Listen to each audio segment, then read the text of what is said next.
And it says we are live, and McBake has already hopped in to see us. What's up, buddy? Yep. Hey.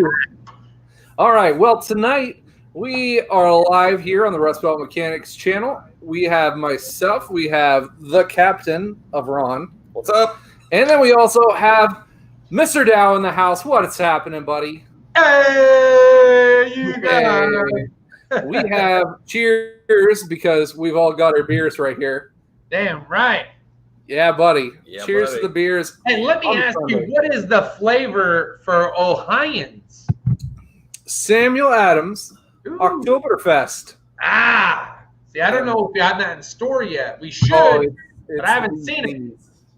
And I didn't get to choose mine. It was already out here, but I got a Red's apple. I knew it. I knew you'd be the Red's apple guy.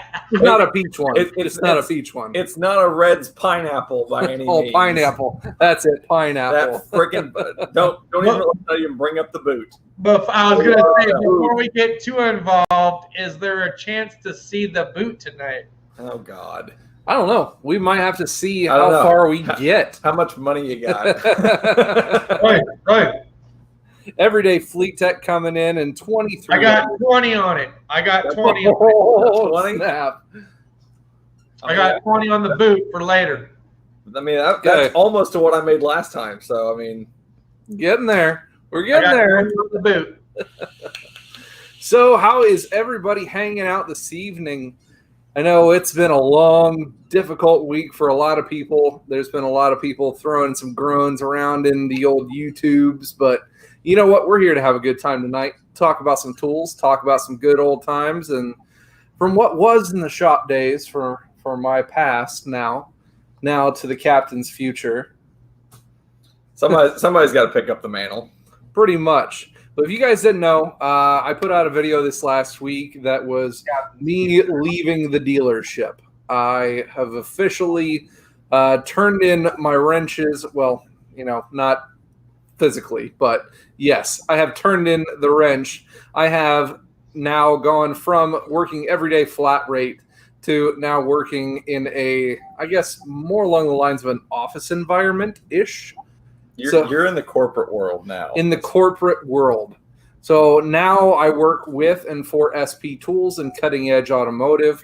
I am actually the director and heading up the Student Next Tech program for SP Tools. So for everyone who's followed the channel, sorry, boot. Everyday Fleet Tech coming in with that $5 donation. Yeah, say $5 drop from Chad. What up, Everyday Fleet Tech in the house? Oh, they want to see it. They want to see it. But everybody knows that I'm a big proponent for the student learning experience and getting the students off to a right start in the automotive career because, they're already a misstep right there and following behind having to buy all these tools and crap. So now we're just going to hopefully be able to get them bigger, better deals with SP Tools. And it's a good proven tool brand that I've been working with for some time now and absolutely love using them. Lots of guys ask me if I actually use them in the shop. And yes, there was things that I took out of my gigantic Snap-on toolbox and put SP Tools, wrenches, pry bars, and things. I can confirm. Into my toolbox because I liked using them more. Yep, I can confirm that. There's several things that are in this toolbox that are not just Snap-on, not just some Matco. There's quite a bit of SP stuff, wrenches, impacts, air tools. That impact though, yeah. I mean, all those. And to be honest, my toolbox is probably going to start filling up with them as well. And that's not just because Kyle works for him either. Yep. Anyone that has watched Kyle's channel with Nifty Tools of the Week, where he incorporates certain ones that he utilizes on the daily, or has seen any of his teardown rebuild videos to include the ones on his Duramax, you already know this man is the real deal. So if he tells you he thinks it's a worthwhile product, you're going to see it. If he doesn't tell you it's a worthwhile product, then you can have some skepticism, right? Because it's not there, he's not showing it, then you can have skepticism because not every tool is a great tool, but every tool can be a great tool. so long as it's used in the appropriate manner at the time that you actually need it. And this man has done more than that with his channel. You mean wrenches aren't hammers? Everything. But I can hammer against them, right? Right, Ron? That's right. You can make a tool do anything you want if you try hard enough. There we go. Yeah, definitely going on. And of course, Shaka coming in just to throw us the good old reminder that Ryobi is trash, even though it's all sitting over there now. We might have a big old wall of Ryobi in my garage now. But I will thank Shaka for that $2 hollow when it comes to the Ryobi is trash. But I will tell you this. When I needed a couple of batteries for my Ryobi fan, which keeps me cool on the other end of the shop, I got 2 free tools out of it. So they can be trash, but they give you free trash to go with trash. I'm happy with that. There we go. So 89's Garage already had one good question. He asked, what is my favorite SP product so far?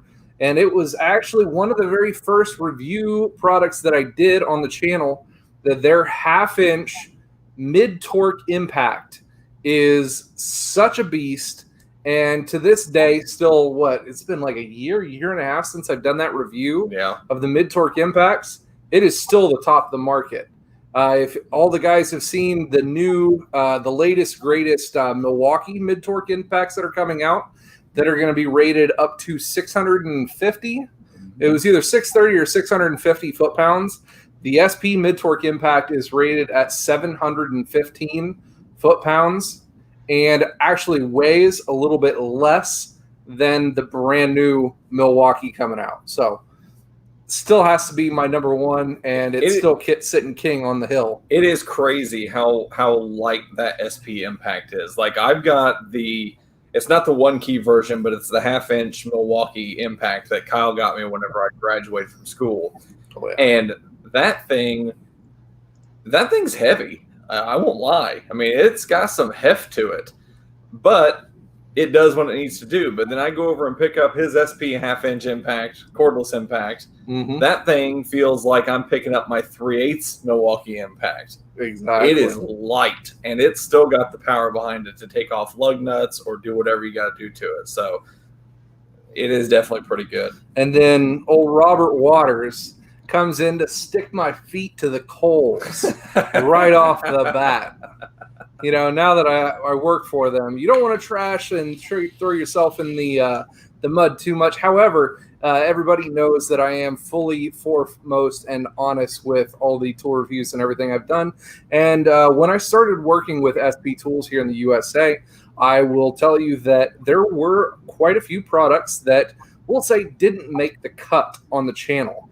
You know that I am not one for negative reviews on the channel. It just, it hurts the brand. They like to redo things, like to make it better. So I don't like to do negative things. If they're not good enough, then they're not good enough to be on the channel. And I've got plenty of content to be able to put through and not have to worry about bashing on somebody or anything. So with that being said, there was quite a few SP tools right off the bat that really didn't make the cut for the channel. And a lot of that was actually due to the fact that SP Tools is an Australian tool company. And for the guys here in the United States who don't know, technicians in Australia have a very, very much different mindset to be in mechanics than we do here in the States. For instance, ratchets. They came over with their best ratchets they had. They're like, this has been great for the last 4 years. We've sold 1,000 of these things over and over again. I'm like, great, cool, let me see them. 45 tooth ratchets. Ugh. And I felt it, and I'm just like, no. Let me give a huge shout out to SP Tools for one particular product. It's my favorite product, and I've been praising this thing since day one. Is the 3/8 drive pneumatic sealed head design ratchet. This thing is the bee's knees. I kid you not. The first one I bought was twice the price. I bought it from Mac. Mac had at that time rebranded the SP product to the Mac product. Same exact thing, $600. SP just under $300. So when I fell on hard times and sold my Mac one, I went back and bought the SP one with the same amount of money basically that I had gotten originally from selling my other one for half the cost. So I didn't really lose out. Yes, it changed color, but for the most part, all features, benefits were there, and I've been happy with it ever since. Still happy. Awesome. That is awesome. And then to build on Robert's question, he said, anything that sucked that they've improved on. And that's where I was getting to on the Ratchet there. The 45 tooth Ratchet was not something that was good and not something that was going to sell in the States. Well, we heard what people said, and they heard what my comments were before even working for the company. And they went into new development, and they have a brand new flex head Ratchet coming out next month. I am not allowed to give a whole lot of details on it or anything, but other than it will be a very strong flex head Ratchet with 90 teeth in it. Nice. So looking forward to that one. Make sure you guys kind of stay tuned into that one here for the next month. And on top of that, there's been quite a few other products that have been coming down the pipeline that are improvements over things that I've kind of pointed out early on. Everybody knows that I also picked up that SP Toolbox early on with SP, and honestly, it was pretty decent, but it was not up to par with the guys we're used to seeing the quality of things on the channel. And but again, I like that you found somebody that could get great use out of a box like this, because it, in my opinion, it was not a bad box. And for somebody just starting out, that is the perfect box, in my opinion. Yeah, absolutely. And that's why it ended up going to my buddy and one of the kids there at the school, Chris. He had never had a toolbox before. He's getting into the industry as a young technician and a professional. So it was the perfect entry style professional toolbox for him. And I just say that I love the way that you went about it, because even though that he bought it, you threw in a lot of extras that most anyone else wouldn't have. And that gives him a huge step in the right direction to see what things that he likes, doesn't like, but it gives him tools that he didn't already have to begin with. Mm-hmm. Yep, exactly. He didn't have anything, and he was a smart kid. Even though we had been on the truck with him many times, the Snap-on and Matco truck, he had a strong head to him, and he kept away from getting in debt on those trucks. I think the only two things that kid bought off of the trucks was he bought himself a flashlight. Well, I paid for half of his flashlight, and then he bought himself a pocket knife because he needed a knife to be able to open things during the day. So those are the two things that he bought on the truck, paid cash for him, not a penny in debt right now. Great question from 89's Garage. Is SP going to offer a student program similar to the Snap-on SEP program? And you are in the program, are they actually going to offer some kind of student discount? Now with this one, I can go into massive amounts of detail, and this has been exactly what I've been working on for the past week and a half. I've actually put out a couple of videos over on SP Tools USA's channel and on over at their site. So they have what they call the SP Tools Student Next Tech program. It's, again, just like the Snap-on SEP program, where students who are in school or even up to a period of 6 months after being in school, it's offered to them, getting prices upwards of 50 or more % off of pretty much any of the tools. Now, we're going to go into where the differences are between those tool programs and the SP ones that they were actually able to kind of let me free on the reins for, which has been pretty awesome that they've allowed me to do this. But so when you went through the program with the other tool guys, they handed you the catalog. Here's your SEP catalog. I'm like, all right, well, I want a brake retractor set, a master set for the rear brake retractors. Guess what? That's not on Snap-on or Matco's site for their students, because they only give you a limited list to be able to choose off of for this student program. Now, yes, there are some circumstances in which some of the local guys would, forego some of their money making to be able to give the students some discounts on things that weren't on the list. But across the board, and if you order them online, you cannot order any tool that you possibly want to on the list. You have these dedicated SEP list. That's it. And looking back on it after being through school and going through that Snap-on program, because that's what I went through.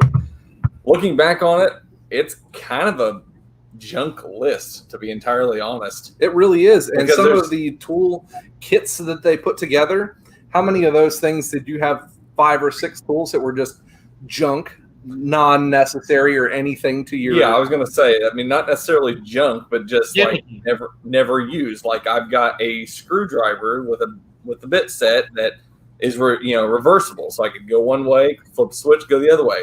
How many times have I used that out of my toolbox? 0. It has sat in my toolbox and never been touched since day one. Mm-hmm. I mean, I will say, as far as the student program goes, now this has been 10 years back, but during that time frame, it was more geared towards hand tools. Did not include toolboxes or scan tools. They did, however, give a discount, and it was I don't know that it was. I think it was like 20% off it. It definitely was not 50, but they gave a discount for the digital volt ohm meter, and so that I fell into, and I went ahead and picked up from Snap-on. But yeah, I would like to see the list grow and not be excluded from certain tools like you had already stated. Yep, and that's where they gave me the open ability to give the entire tool list. So literally every single part number that is on SP Tools USA site is available for student discount over on their Next Tech program. All you have to do to be able to get entered into the program is put in your application. No credit checks or anything like that. All you got to put in is your school information, student ID, and then we verify with your school through either calling them or getting a course syllabus or something like that, just to verify you are a student for whatever time. And then you're in, and you get discounts up to 6 months after your graduation date. So, which is better than Snap-on's SEP program, because that's only 3 months after you graduate. Yep. So we're up to 6 months. How long they do it for? Yeah, they only allow you to buy at the student rate 3 months after you graduate.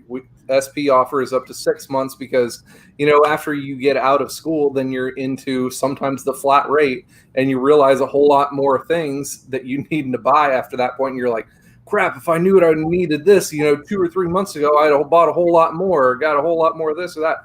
And that's where that leniency, period has been extended for SP.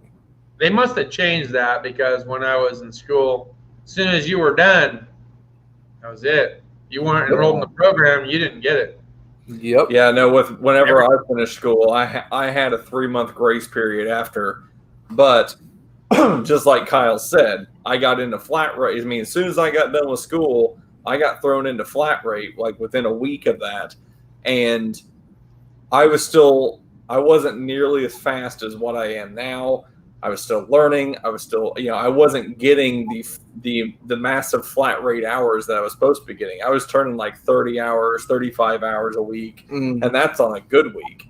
So having that additional income to be able to throw towards, hey, I need this, just wasn't there. So it's nice that SP Tools is actually giving a 6-month breathing period as opposed to a 3, because that is definitely helpful. And then the other thing is that, and this is beyond the student program, is that if you guys go look at SP's website and say you guys want to buy something from them and you're already out of the 6 months and you have to buy it at full price, they've got an actual program. What is it, Klarna, was it? So that's the next thing I was getting into. 89 Garage is literally asking for this right now, and this is offered through the Student Next Tech program as well, where they have financing options available for students. So it's in 2 different ways. First way is almost like a truck account extended through the company Klarna. They're going to take the amount of tools that you purchase up to $1,000. So that's pretty normal for what you would have on a truck account, something like that. And then they're going to take that and they're going to split it up into 4 payments. And they're also going to allow you to do that every 2 weeks. So just like about the same time period that a truck payment would want you to split out, except for not making the payment every week, but it'd be every 2 weeks. And it would be 0% interest. And when you make that first payment, you get the tool. Yeah, they don't start charging you either until you get the tool shipped to you. So even if there is a back order or something, you're not sitting there paying on a tool that hasn't shipped yet. Yeah. I've been looking through SP's website personally, and I'm like, I want this, and I want this, and I want this. And I'm like, I start looking at these tools, and it's like, break this down, and it's like a $300 or $400 tool. Break this down into payments of $82 every other week. Mm-hmm. I'm like, that's actually manageable, as opposed to just coming up off of $400 right then and there. And that's one of the things that from your guys' perspective of purchasing off of a tool truck is, what is the big difference between buying all your tools online and buying them on the tool truck? One, the sales experience, and two is the availability to have your 0% interest truck account. You trust, that tool guy to come around, and you're going to make payments on it at 0% interest because he knows where you work. Well, now SP is taking the risk on that end of it, and they are giving that 0% interest option to the guys buying tools, not only in the Next Tech program, but also on the regular side as well, up to $1,000, and being able to go ahead and do that. And it doesn't pull a hard credit check. It's a soft credit check only. All you got to do is put in your credit card that you want to make the payments on. And like I said, when it ships to you, that's when the first payment will be made. Now, how's the warranty with SP, by curiosity? Just about the same as every other one of the professional manufacturers. All your hand tools and everything are going to be a lifetime warranty. Well, let's take 2 steps back for a second, because I've had things that I had to warranty out with Snap-on that takes 2 to 3 weeks to get, which I'm told that it's going to take 1 week, but it takes longer, or they have a delay in shipping, etc. There are other tool companies that you can purchase from online where you take a picture and it comes in at half the time. So instead of roundabouting it and saying same exact thing you can expect from everybody else, maybe it's better, maybe it's the same, but can we go into a little bit more detail? Is it as easy as taking a picture, or is it as easy or as difficult as sending it in and waiting for a response back and it taking an extended period of time? Let's get into that for a minute. So I did a video on this one, actually, where I compared the warranty with SP, Matco, and Snap-on, the 3 trucks and stuff that I had available to me. So I went on and did a test on Sunday. And of course, everybody breaks a tool on Sunday. You can't get a hold of anything that day. So on a Sunday, I broke a 19 millimeter ratcheting wrench from all of the manufacturers, and another either regular wrench or a flare nut wrench, something along those lines. So there's 2 tools broken from each one of the manufacturers. Monday morning comes, and we've got the Matco truck that comes there. I called in to the SP line from McBake's phone, so they didn't know who was calling. So we called from McBake's phone and said, hey, we've got this tool, the ratcheting wrench, broke it. And they're like, all right, cool deal. What's your email address? And so we'll get the email, and we're going to have you send a photo of the tool to us, and then we'll go from that point. So we sent a photo of the tool, and at that point they replied with the just saying that, yes, we have that one in stock. Yes, that is our tool that is broken, and here is the shipping label. So I didn't have to pay for shipping, and right there and then off of that first email. So it's roughly as easy as taking the time to make 1 phone call and 1 email with a picture. And they sent me a shipping label. I put it in a box and put the shipping label, threw it in the UPS thing, and off it went. That was on Monday morning. So it went out at 10 a.m. for the UPS truck.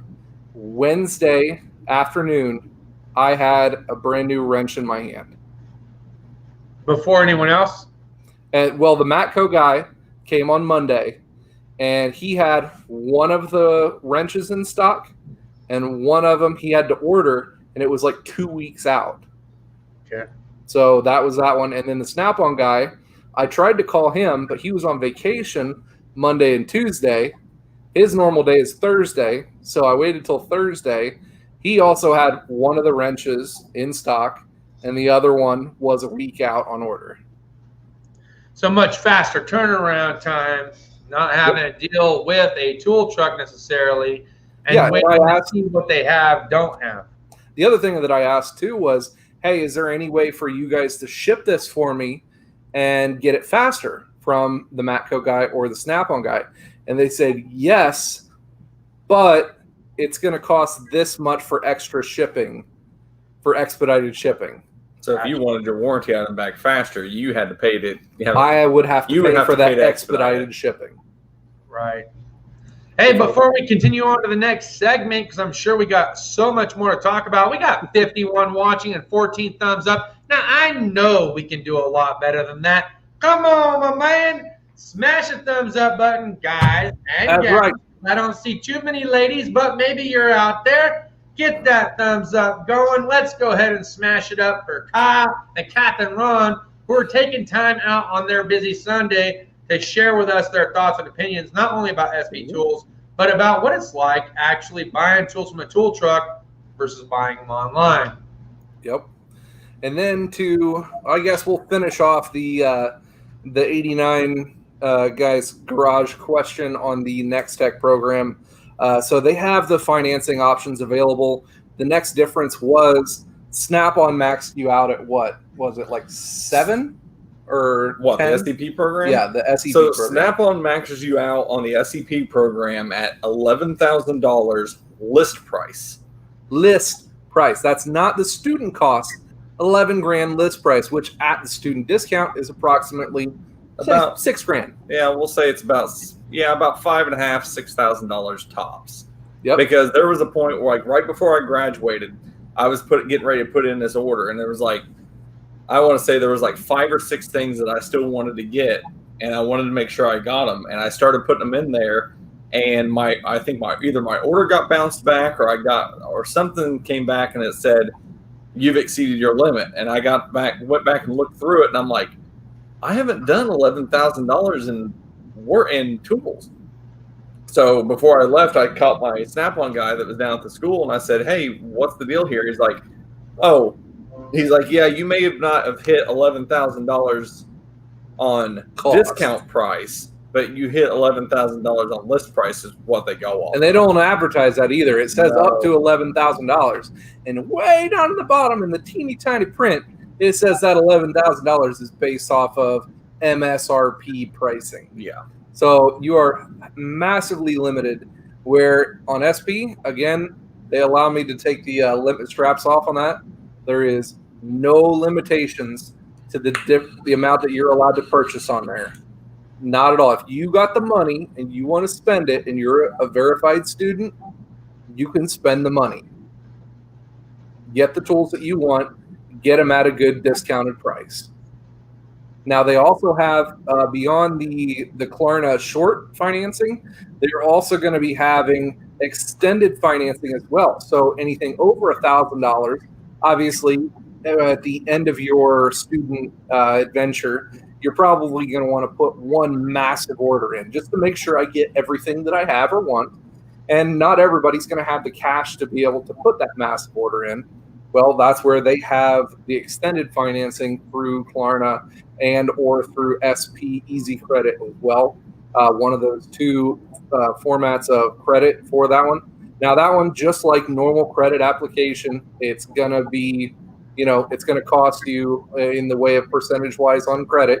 It is not going to be your 29, 32, whatever freaking percent that Snap-on likes to unlube you at. But they're going to get you a decent rate on their APRs, and it's going to be available to you for that one. Obviously, the amount that you get is going to be variable based on your credit score and everything, and it will, hit your credit because it is a full credit check. But it is available to you as well. Here's something that I have a curiosity about, and you probably don't have any information on it just yet because we're still trying to deal with the pandemic and what's going to happen hereafter. but we don't really have a lot of physicality when it comes to going back to school as automotive technicians. So my thought process is going to be, do you think that the rules are going to change in such a way, not just for SP, but even Snap-on or Matco or Mac or whoever else is involved in the program?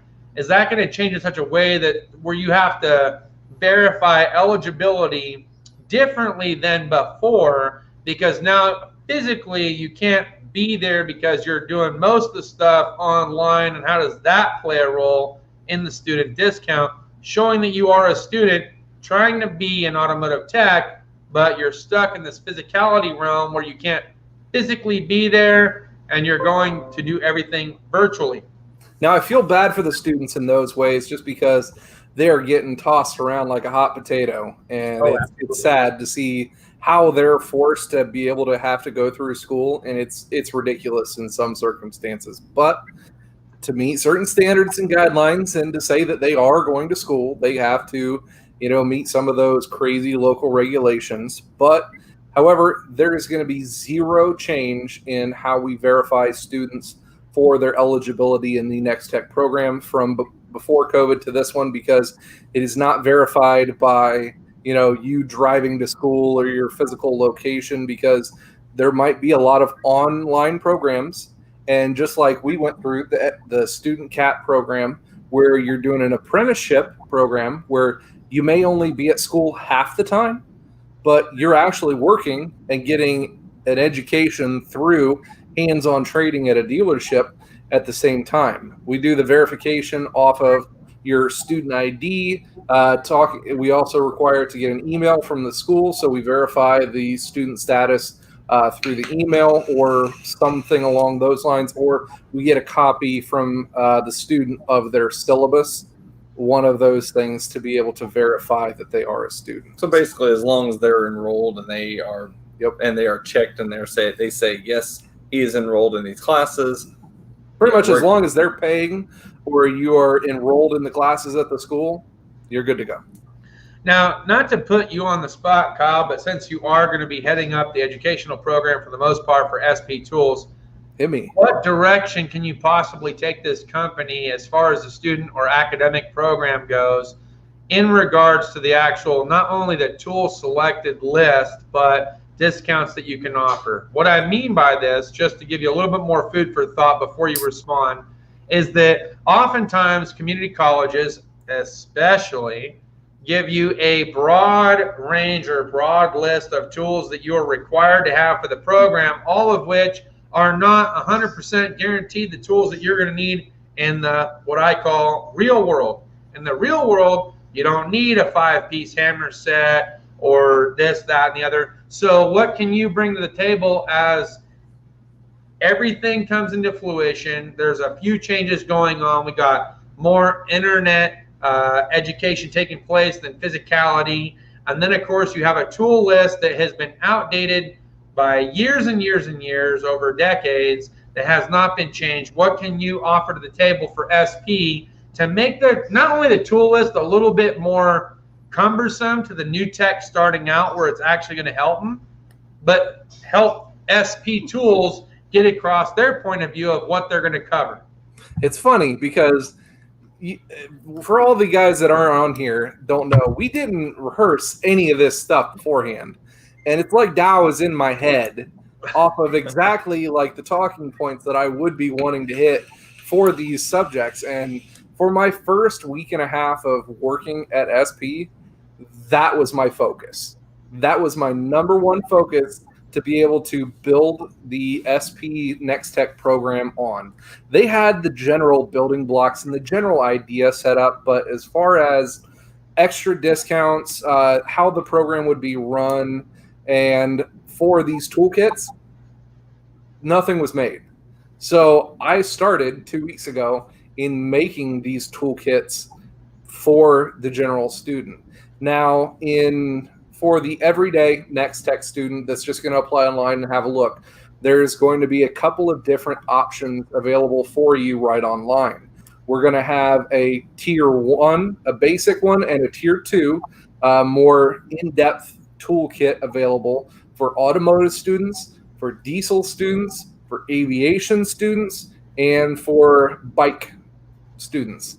Now, there might be a couple more, kind of later on, but those are the first ones that I've kind of started and building off of for those specific styles of programs.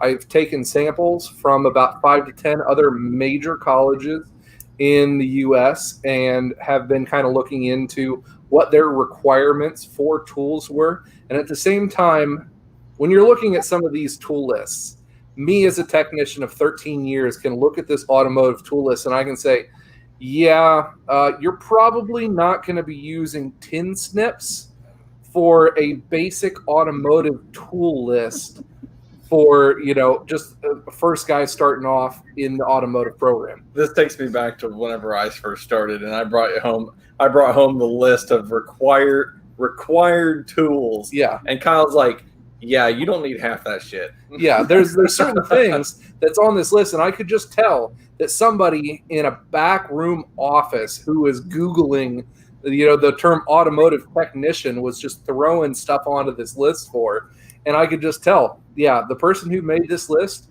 was not an automotive or was not ever a diesel technician. They do not know what it means to be able to have that on the list. I think one of them even was for a diesel college, and they had like a spark tester or a spark plug socket on it. And I'm just like, wait, spark plug socket. I got a feeling you're not going to need that. Exactly. So maybe, I was able to. Maybe a glow plug socket, but not a. Yeah. See, here's the funny part when it comes to spark plug versus glow plug. There are spark plug sockets that I've utilized in a kit that comes with the 13/16, the 5/8, the 9/16, and then even, was it 18 millimeter, I think is the random one that you rarely ever run into, if you run into at all. But I will tell you, for glow plugs, most of them are 10 millimeters, so I just use a regular socket for those. And a flexi magnet to surf them out. Absolutely. That is a required tool on the list, is a flexible magnet. You need it.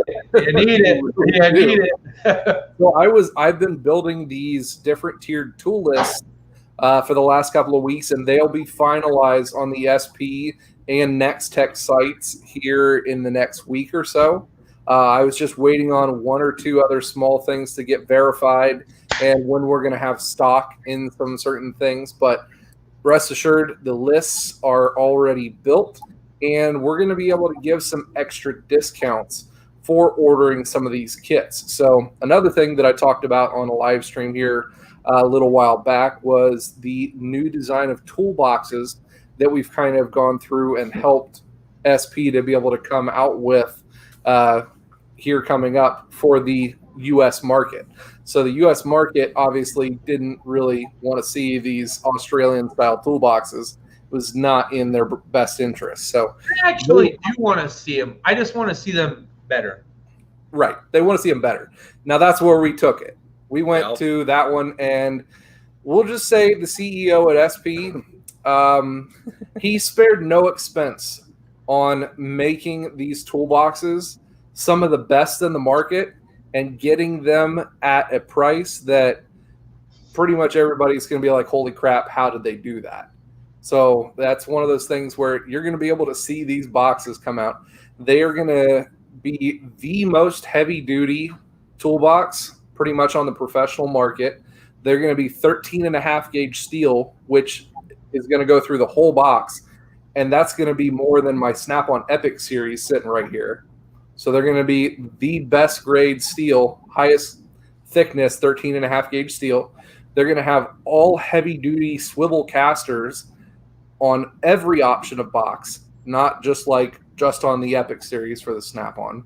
Their handles are rotate up, click lock style.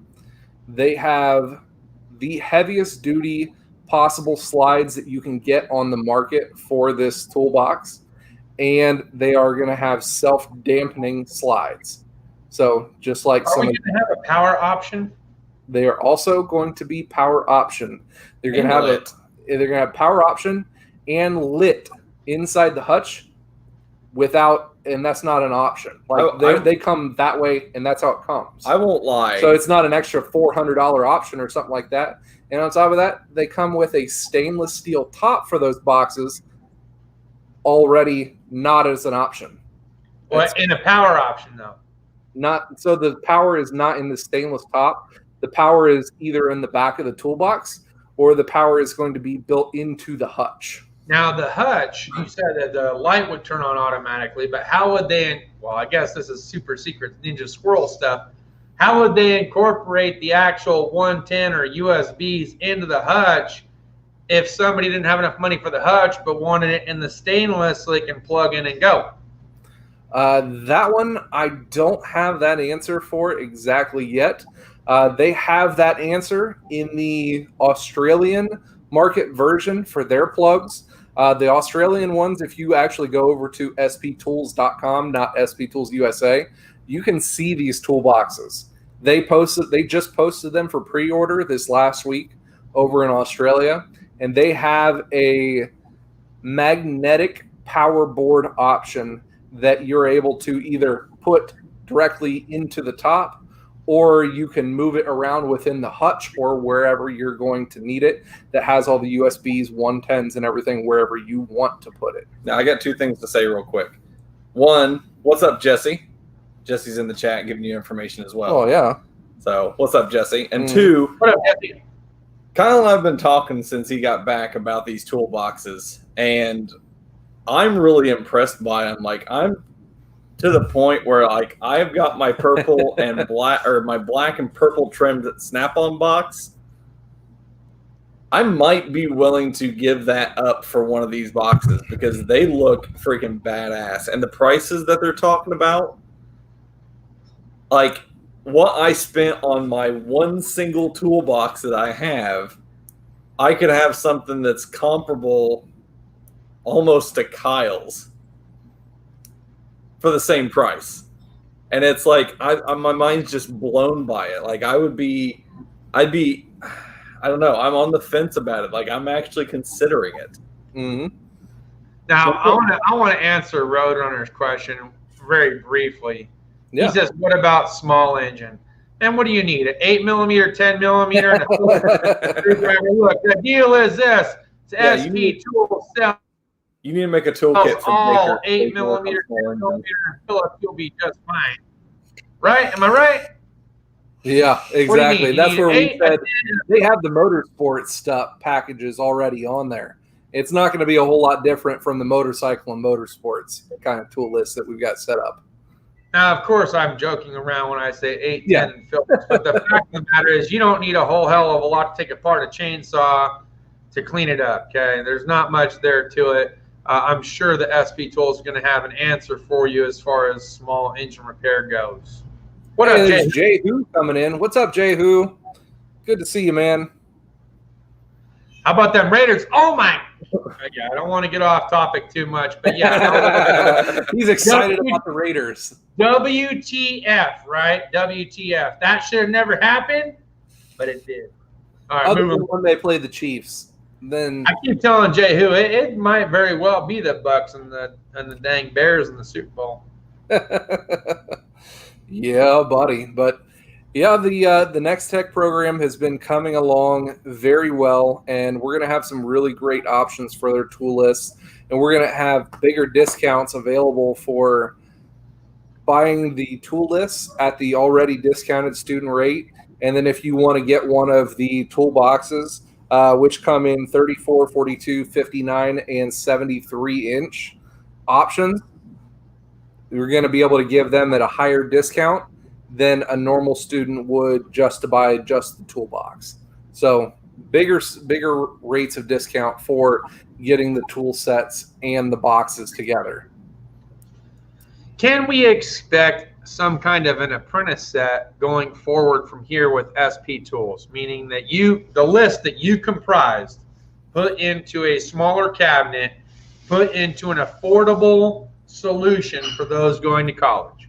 That is going to be that is actually on my docket for Monday that I've been working on since Thursday, is getting not just an automotive tier 1 and 2, but to get a basic apprentice one for a small box or a small cart to be able to fit into, that's going to be affordable at even, like, we'll say the high school level for the guys that are going to the CTCs, the JVSs, because that also counts as being in school. If you're in an automotive or a skilled trade program at a high school, that includes you, and you can get the Student Next Tech discount for being in high school too. Let's rewind the clock a little bit and go back to Captain Ron. Captain Ron, if we rewound the clock a few years back when you were in college, now knowing what you know, what would you have liked to have seen change? As far as the discounts, as far as the student apprentice sets, etc. Because I know I will full out say that if this was available to me when I first started, I wouldn't have Snap-on stuff. Let's just put it that way. I would not be as in debt as I am right now through Snap-on. SP would have everything, would have my business 100%, because comparing you're comparing apples to oranges at this point. Like, everything that I've seen from SP, everything that Kyle has let me toy around with, that he's got, because obviously, working as close as I had with him, everything he got, I saw, I got to get my hands on, I got to test, I got to look at. And honestly, it's what they have to offer is right there with Snap-on, if not better than what Snap-on has to offer. I mean, they have tools that Snap-on doesn't, that perform better than Snap-on. Obviously, their warranty period is better. Turnaround time on some stuff. I mean, you get that weird tool that they don't have in stock that you had to order in the first place. They're not going to have that on the truck. You're going to have to wait for it, but SP will turn around and get it right back to you. And like I said, I mean, the fact that Snap-on gave you such a narrow window to look at for tools. You had your hand tools, you had a few power tools, you had a limitation on boxes that you could buy, which I'm going to bring up something that Kyle's probably hasn't brought up yet about toolboxes, but if he'll let me. Okay. But, just it seems like SP is like, here's what we got, you take and run with it. And Snap-on's like, here's what we got, but you can only get this take it or leave it. You can only get this much of it. The rest of it, you got to pay full price for. So or back separately. Yeah. So, I mean, it's just the fact that, like, if I had to rewind the clock, but everything stayed the same on the tool companies and what they got going on, I would 100%, I wouldn't even look at Snap-on. I'd be like, because the prices from SP are better, the warranties from better, the student program's better. Everything so far is beating out Snap-on, Matco, Mac, everybody. So, now, aside from SP, and don't get me wrong, I love me some SP. I have a few of their products myself. What other products can you also say that about against some of the leading tool brands like Mac, Snap-on, Matco, etc.? Because I know that there are other tool brand companies out here, and surely you had to have said, I wish at some point in time I would have just gotten it from this company for this price. Yeah. I mean, there are some. There's definitely some things. I'll list definitely one of them. It would be in the hammer realm. What hammers are the favorite? The Bash hammer. Yep. From Wilton. Trusty Cook. Wilton Bash hammers. They have been pretty much very good. They have been like the go-to of all go-to hammers for me for forever. And I would much rather have those hammers than any other of the professional tool line mechanics hammers on the market today. Yep. I agree. How about Trusty Cook? Trusty Cook makes a lot of the dead blows and rebrands them from other companies like Matco and Snap-on. Yes, those are very good hammers. That's just one of the things where in my profession of how I was working here in the rust and crust of Ohio, there wasn't a whole lot of need for the subtle hammers. It was the need for the bigger, badder, heavier, which one can get the rusty ass turnbuckle or rotor or ball joint off faster. Of all the companies out there, to include SP, who would you say has the worst student program? In my mind, it was Matco who had it the worst, and that was just because their minimal amount that they offered, plus they only offered up to, I want to say it was like $3 or $5 grand purchasing. And this is when I actually did a video on the differences between Snap-on, Matco, and SP programs. I think it's been like 5 or 6 months ago, and this was before I even thought about doing this, and that was the differences in that one there. I want to say that the Matco one was pretty much the worst on the lineup. Ron? Now, in my eyes, coming from full consumer side, granted, I was doing some YouTube videos, but I wasn't doing anything tool related really by this point. You know, when I was in school, there was the three brands that were there. Well, no, there was only two. It was either Snap-on or Mac. That were the only two brands that showed up at our school that did any sort of student, showcases, showing off their tools. Now, in my circumstance, we have a Mac truck that roams around up here, but he doesn't come to our shop. So It made no sense for me to invest in Mac because of the tool truck driver that actually worked in our area didn't like our shop or never came to our shop or whatever. It was something long before I was even there. And so therefore that just kind of nixed Mac out of my whole realm completely, because I would have had to go chase down somebody to fix tools or whatever it might have been. And then Snap-on, like I said, that was really my only other option at that point. So that's the reason why I ended up going with Snap-on for a majority of my tools. And for just to give everybody an FYI in the comments here, Jesse Matthews, who's in here helping me with some of these comments and answering some of these things, he does work with SP also.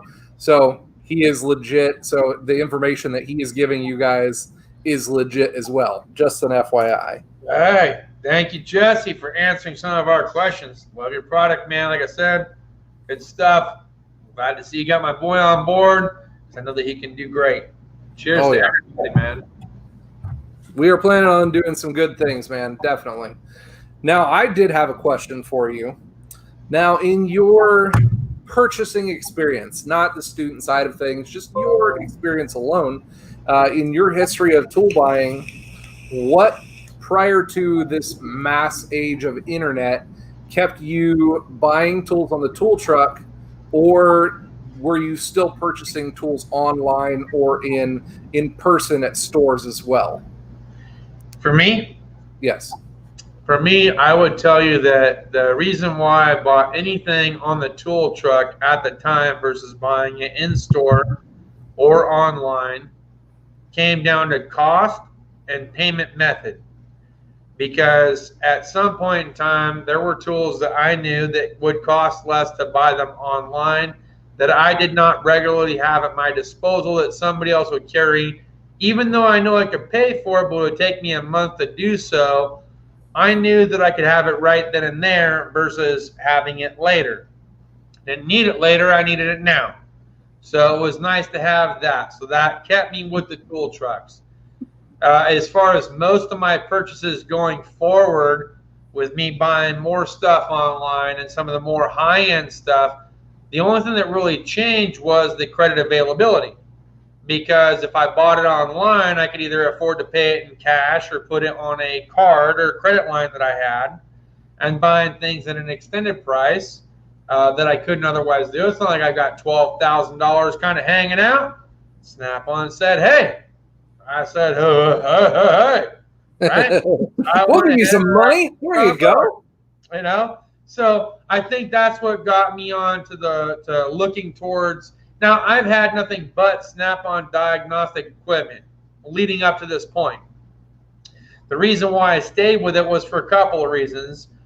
One of them, which I already mentioned, they were the ones that financed me. But two, I knew the platform. I knew it well. I was in community college. We had a community college that was sponsored by Snap-on, and they led us down the path of learning the Snap-on product line. So when it came to diagnosing things, you kind of knew where to go on the scan tool to diagnose it. They make it stupid easy for those of us that don't know exactly where to go right out the get-go. Okay. As far as the oscilloscope, it's second to none. Okay. It's the second best oscilloscope on the market next to Pico. As far as graphing, it's the #1 graphing scan tool, even compared to the whole Altel and everyone else that's done it. You can ask any diagnostic guy, to include Eric O., Keith DeFazio, every one of these guys will tell you, yes, Snap-on's graphing as far as PIDs is top-notch. It's fast, it's effective, it's overpriced. We get that. We understand that. But there comes a cost when it comes to that. No other company has met at that level when it comes to diagnostic troubleshooting. Does the Altel do things that Snap-on will? Yes. Okay. Does programming, key programming, you got all these other extra features and benefits, but the graphs are slow and the scope sucks. For lack of better terms, we won't have to throw in an extra word here, but you know what I mean. It's not the best of the best. Okay. So a few things went into play. One, they financed me. Two, they're the second to first best when it comes to other options. And three, I know the platform really, really well. As far as other hand tools, like I buy from Jeff, who's an independent, I know I can get it for half the cost or less than that from buying it online, which I always share affiliate links and share with you guys the discount coupons that come associated with it. But there are times that even I can't afford the littlest thing to just toss on there. And, you know, you give a dog a bone. He's on there every other week now. It was every week, but he's on there every other week. He helps add to the content. I get paid. I pay the man. Okay, he's good people. Everyone loves Jeff. And it's just the way that it is. Hell yeah. For me, it's different than the average guy.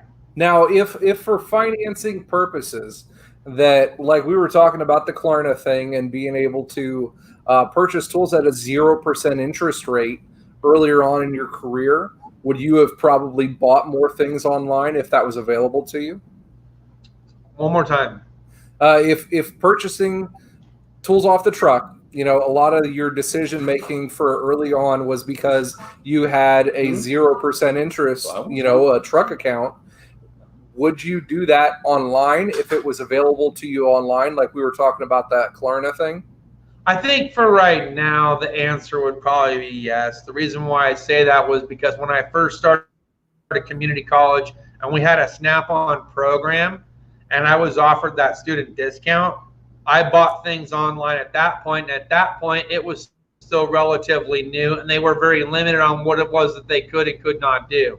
And a lot of the things that I had bought, and I did not find out until much, much later, that those tools I would not use as much as other tools. And I think what it came down to when I first started buying things online through the Snap-on program was incompetence. I had no idea what tools that I would need in the Snap-on lineup at 50% of the cost that would serve me well over decades worth of use.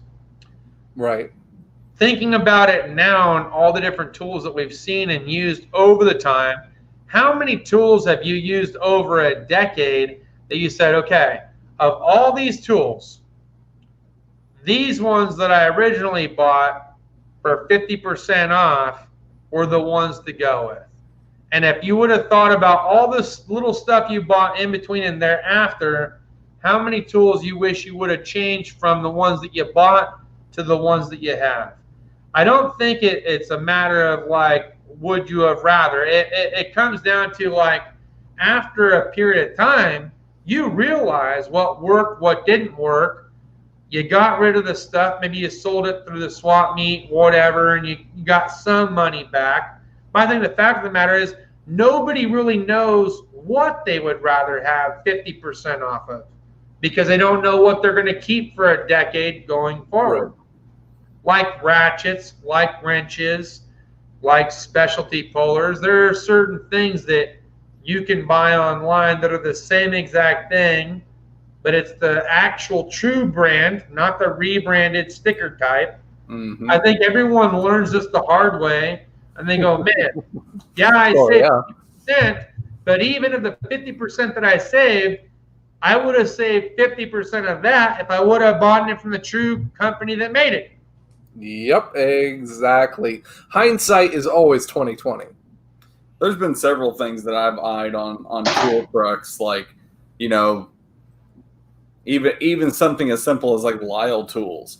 Like you can find those on Amazon $20-$30 cheaper than what you can find them on the tool trucks. But what they're banking on is they're banking on your impulse buying and your necessity at that time. Right. To pay that extra amount, be like, oh, I can get that right then and there. By all means, let's do it. But if there's something that you're looking at on a tool truck and it's like you're on the fence about it and you're like, I'd like to have that, do some digging, you'll find it somewhere else. Right. Let's go back to ignorance for a minute. What happens, like for me, like when I first started at a true dealership after leaving community college, and the only tool truck I had before YouTube was really taking off and being available, what happens if Snap-on is the only one that's coming by? That product that was Lyle that you did not know was Lyle because they had a Snap-on sticker, you paid 4 times the amount for. Why? Because you did not know any better, and they had it there, and they're the only truck that comes by. And that's where you can only hope that the student or whatever technician at this point, and in this age, either has a good enough connection with other guys in the shop to be able to give them some better information on the tools that they've, throughout the years of buying, I've found that, buying this here is probably not the best. Or you're in the age of the internet where you are connected at the fingertips to ungodly amounts of information to be able to research these things. And YouTube is one of the biggest things. Obviously, I do some of those. I did a whole bunch of the nifty tools of the week, and you wouldn't understand. I would do some of these nifty tools of the week, and the very first 7 comments on there were like, you could buy this here at a cheaper price. You could buy this here at a cheaper price. All your tools you could. Yes, I get that one. But in my portion of the field, I didn't take that time because it wasn't worth it to me to spend all that extra time in doing it.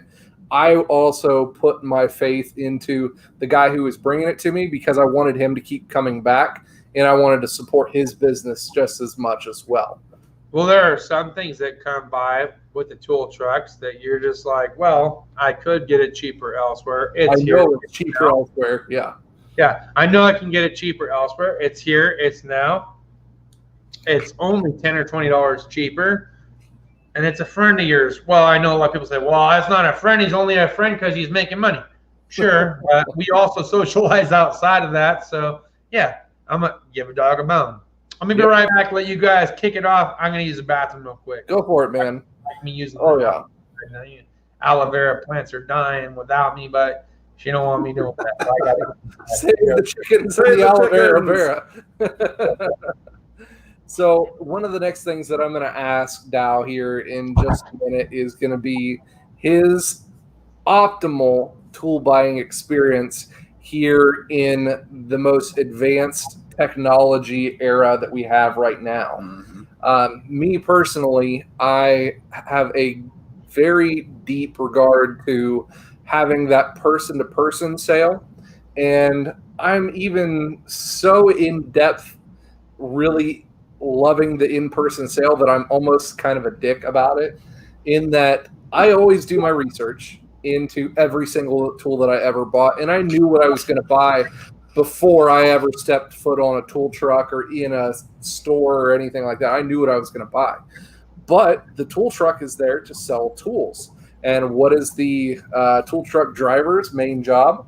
To sell those tools. So his job is to be a salesman. And how often would I let the salesman off the hook? You're just like, yeah, I need this, this, and this. I'm not even going to come out to the truck.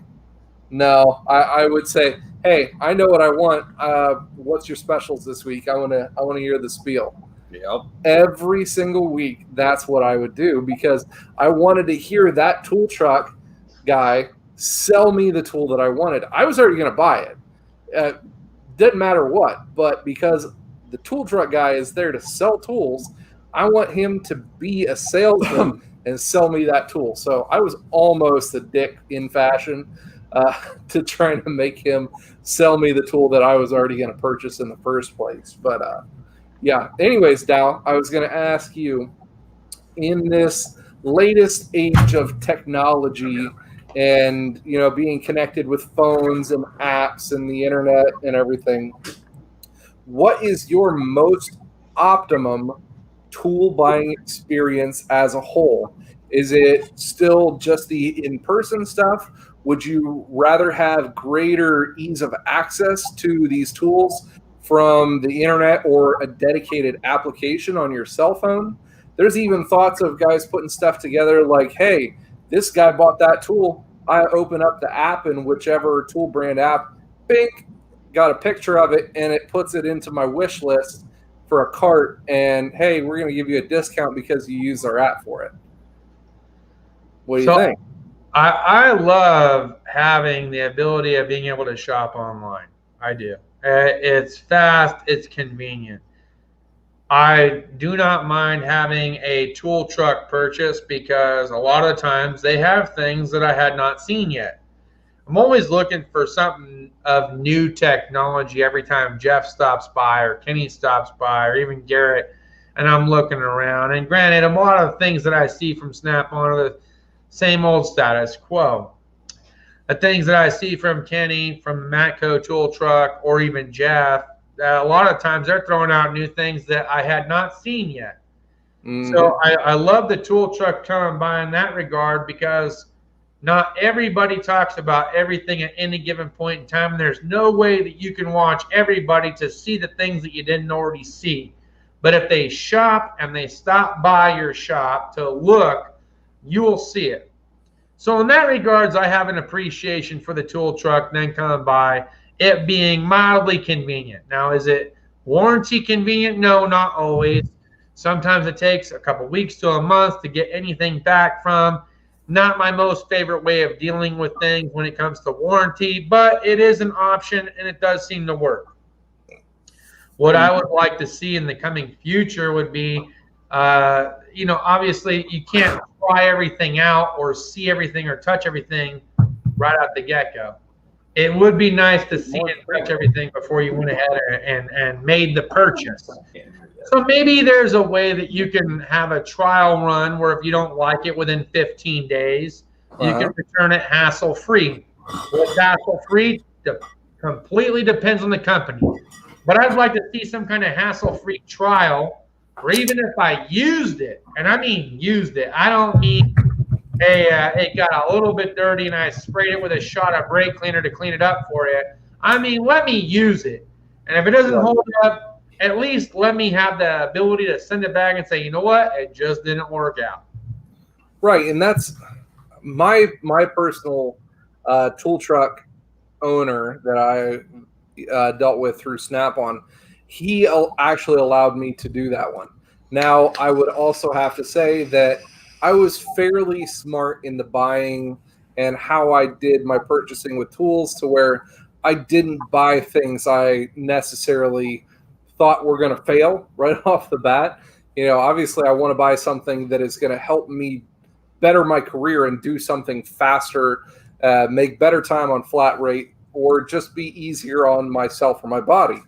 And that was how I did my tool purchasing. Well, my tool truck guy said that if you at ever any time that you don't honestly 100% think that that tool hindered your capability of doing your job and you didn't like it that much, give it back and I'll make it right.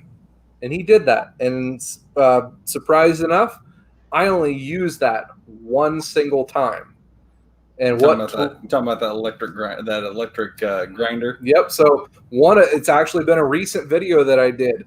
The newest Snap-on right angle grinder that came out, the new 1441.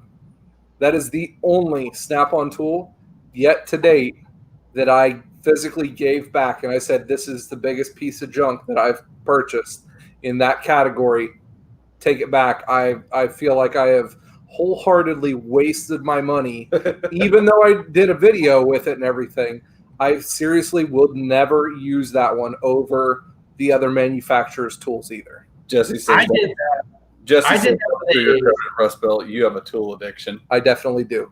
I did that with a screw gun, which I got a lot of scrutiny for, pun intended. Okay. And I had made mention, I'm like, look, this is a paddle style hex driver that's supposed to do this, that, and the other. You call it a screw gun. Let me tell you this. Why the hell would anyone want to pay for $300 bare tool only to only lightly put in a couple of screws and change tools? If the Makita that I got cost half as much, that comes with battery and charger, can break it loose and try it out,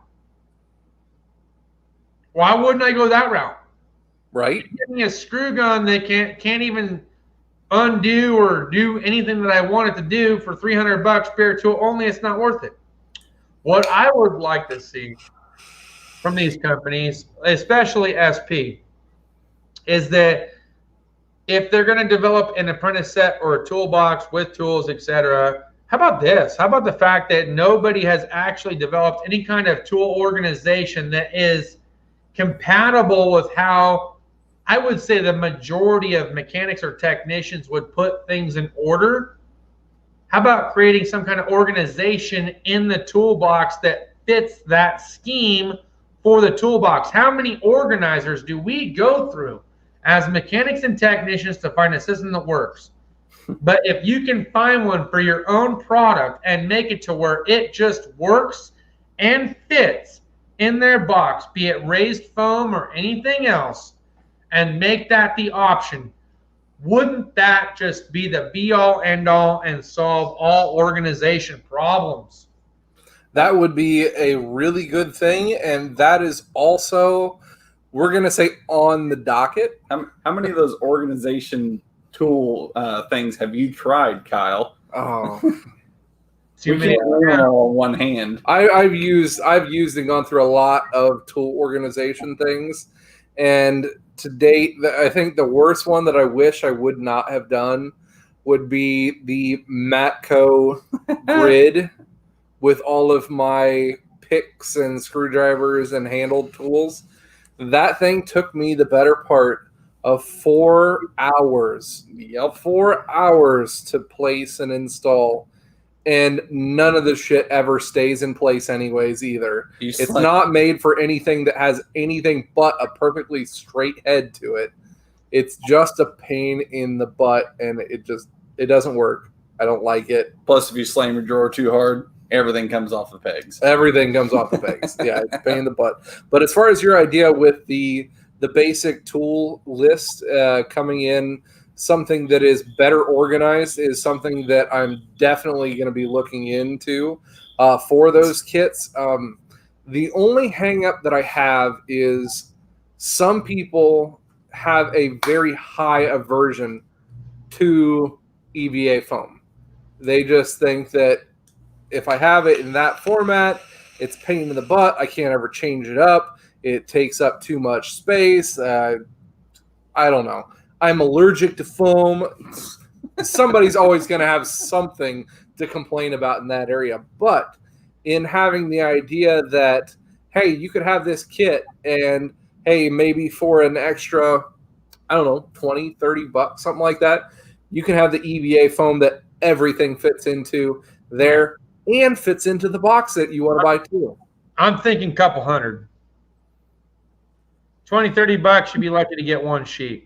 My thing about EVA, That first full drawer, just cut up the way that I need it to, and do it for every drawer. Couple $100 option. See, my thing about the EVA foam is that yes, it looks great in concept. It looks great in a box, but 9 times out of 10, there's a lot of wasted space in the EVA foam. Like well, they're like you to be picky and choosy with, right? Because you can choose where you want to put it, where you don't. Right, but I mean, like if a lot of times those EVA foams, they come square. So if you put like say a wrench set in it, you've got a triangle corner in one side that is complete wasted space that they just basically like stamp in their logo on and call it a day. Now, granted, there are some of them that they actually have it to where you can break that apart and then put another set up against it and make it a long rectangle. That way you can kind of get rid of that wasted space. But, I mean, yeah, it looks great, but in an automotive world where we're constantly getting stuff, I personally wouldn't want EVA foam in my box. I don't even like the blow molded cases, to be entirely honest. They're just too much of a... They take up too much room. Let's go a couple steps further, though, and break away from the mechanic mentality for a second. Mm-hmm. Aviation world. We have what's called foreign object damage, okay? Yep. Everything must be accounted for.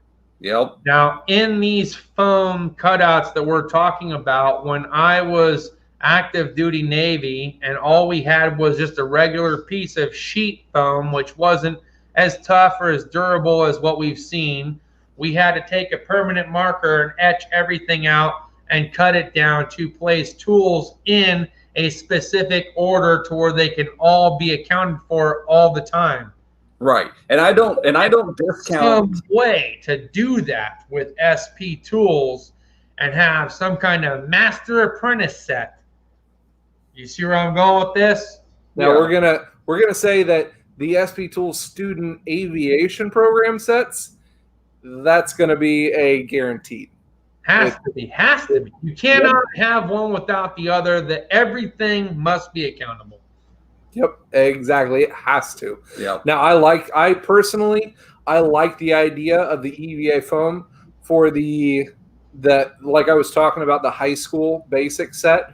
The one that would fit into, a tool cart or a small 30-inch box, something like that one, to be able to fit specifically into those boxes. So also teaching the students at that point tool placement, where everything's at, make sure you don't lose everything because they're not used to that. Mm-hmm. And on top of that, you also have to think of one other thing. Some schools, which is really awesome if they get into this program, and it's one of the things I'm going to be pushing to be able to help students, is some of the schools buy the toolkits. They buy however many toolkits is the students that enrolled for that college or high school basic program. And the students will be assigned that toolbox or that tool cart for their year or 2 years or whatever of it. And if they have full attendance, or if they have to where they get above a C average or whatever at the end of it, they get to keep that tool set and take with them. And you can tell them, hey, you got to take care of this because you could be getting this tool set, and having that availability to have the tools placement and know what's missing and know what's not missing at a high school level is much more, I guess, needed for the students who don't really have a care for the tools and the opportunities that they have for them. Yeah, I will agree with you on that. I mean, because that was one of my biggest things starting off in my personal tool organization life, I guess you could call it. There would be times when I'd be working on a vehicle and I would just throw everything back into my toolbox and then be like, oh, I'll just organize it in the morning. And then I'd have to spend 20 minutes in the morning doing it. I agree that getting them in the habit of putting tools back, every tool has a home, every socket has a place, getting them into that sort of mindset will help them further on down the road once they get into their own flat rate careers. Mm-hmm. I 100% agree with that. So I'm not discounting the EVA foam on that or on the aviation side, because I know that's a mandatory thing with the aviation side of things. But, flipping back over to the mechanic portion of it, where, you've been wrenching for, 5, 10, 15 years, you ain't going to care about no EVA foam at that point. Right. And that's you know where you want to put stuff or how you want to organize it. It takes every mechanic or technician at least a solid week or two to form some kind of functionality, even if it's organized chaos, to figure out where he wants it, how he wants it, to be able to be functional at his job. I'll be right back. I'm sorry, I got to dip out. Chickens. It's 6:30. I got to put the Get chickens. the chickens the safe. chickens. Save the chickens, everybody. Everybody save the chickens. Now, James Nyland came in with a comment here that he goes to a community college in Cedar Rapids, Iowa. Here they have to buy their own tools, and they said that they only let you buy from Snap-on, Matco, Mac, or Cornwell. Now, in that circumstance, I have run into a couple of colleges or high schools or whatever that they have a connection with that they are only allowed to have those manufacturers come in because they might have a deal with them or something like that. But it is pretty much illegal to tell somebody that they can or cannot buy a certain brand of tools for whatever reason. Now, if there's a certain style of tool that there might be for whatever circumstance, I could see that one.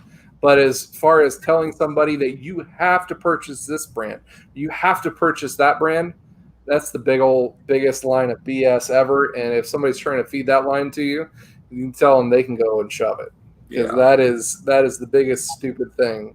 It's just because more than likely they've got some sort of deal worked out with those companies, and they're getting some sort of kickback from it. Mm-hmm. So they don't want you going to Walmart or going to Harbor Freight or something like that and buying a set of tools and showing up with those tools. They're saying, hey, you buy from these guys because they're taking care of us on the back end with something else. Right, and that's what it is most of the time.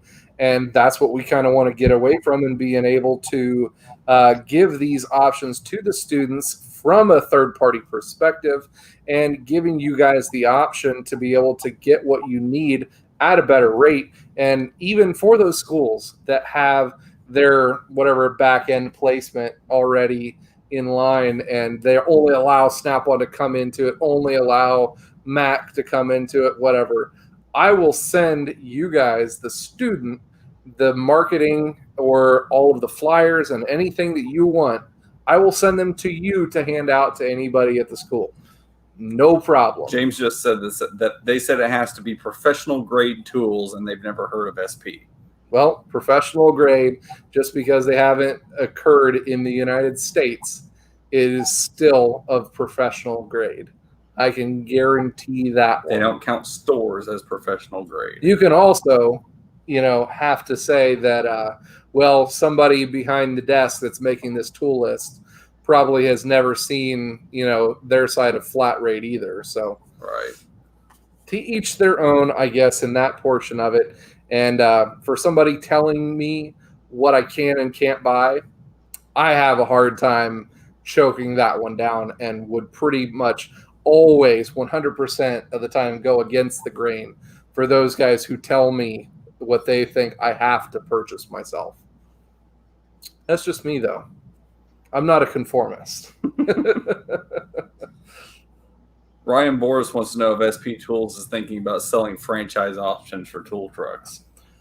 So, Ryan Boris, you need to get a hold of Jesse. Go ahead and put a link to if they want to call or email which address for the tool truck options.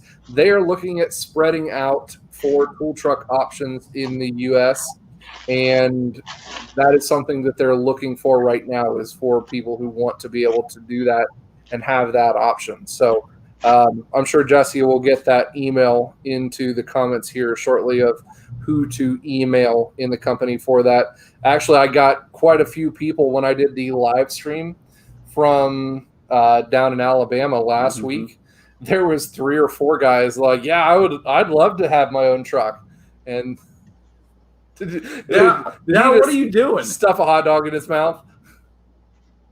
Did you run to Subway or something? Yeah.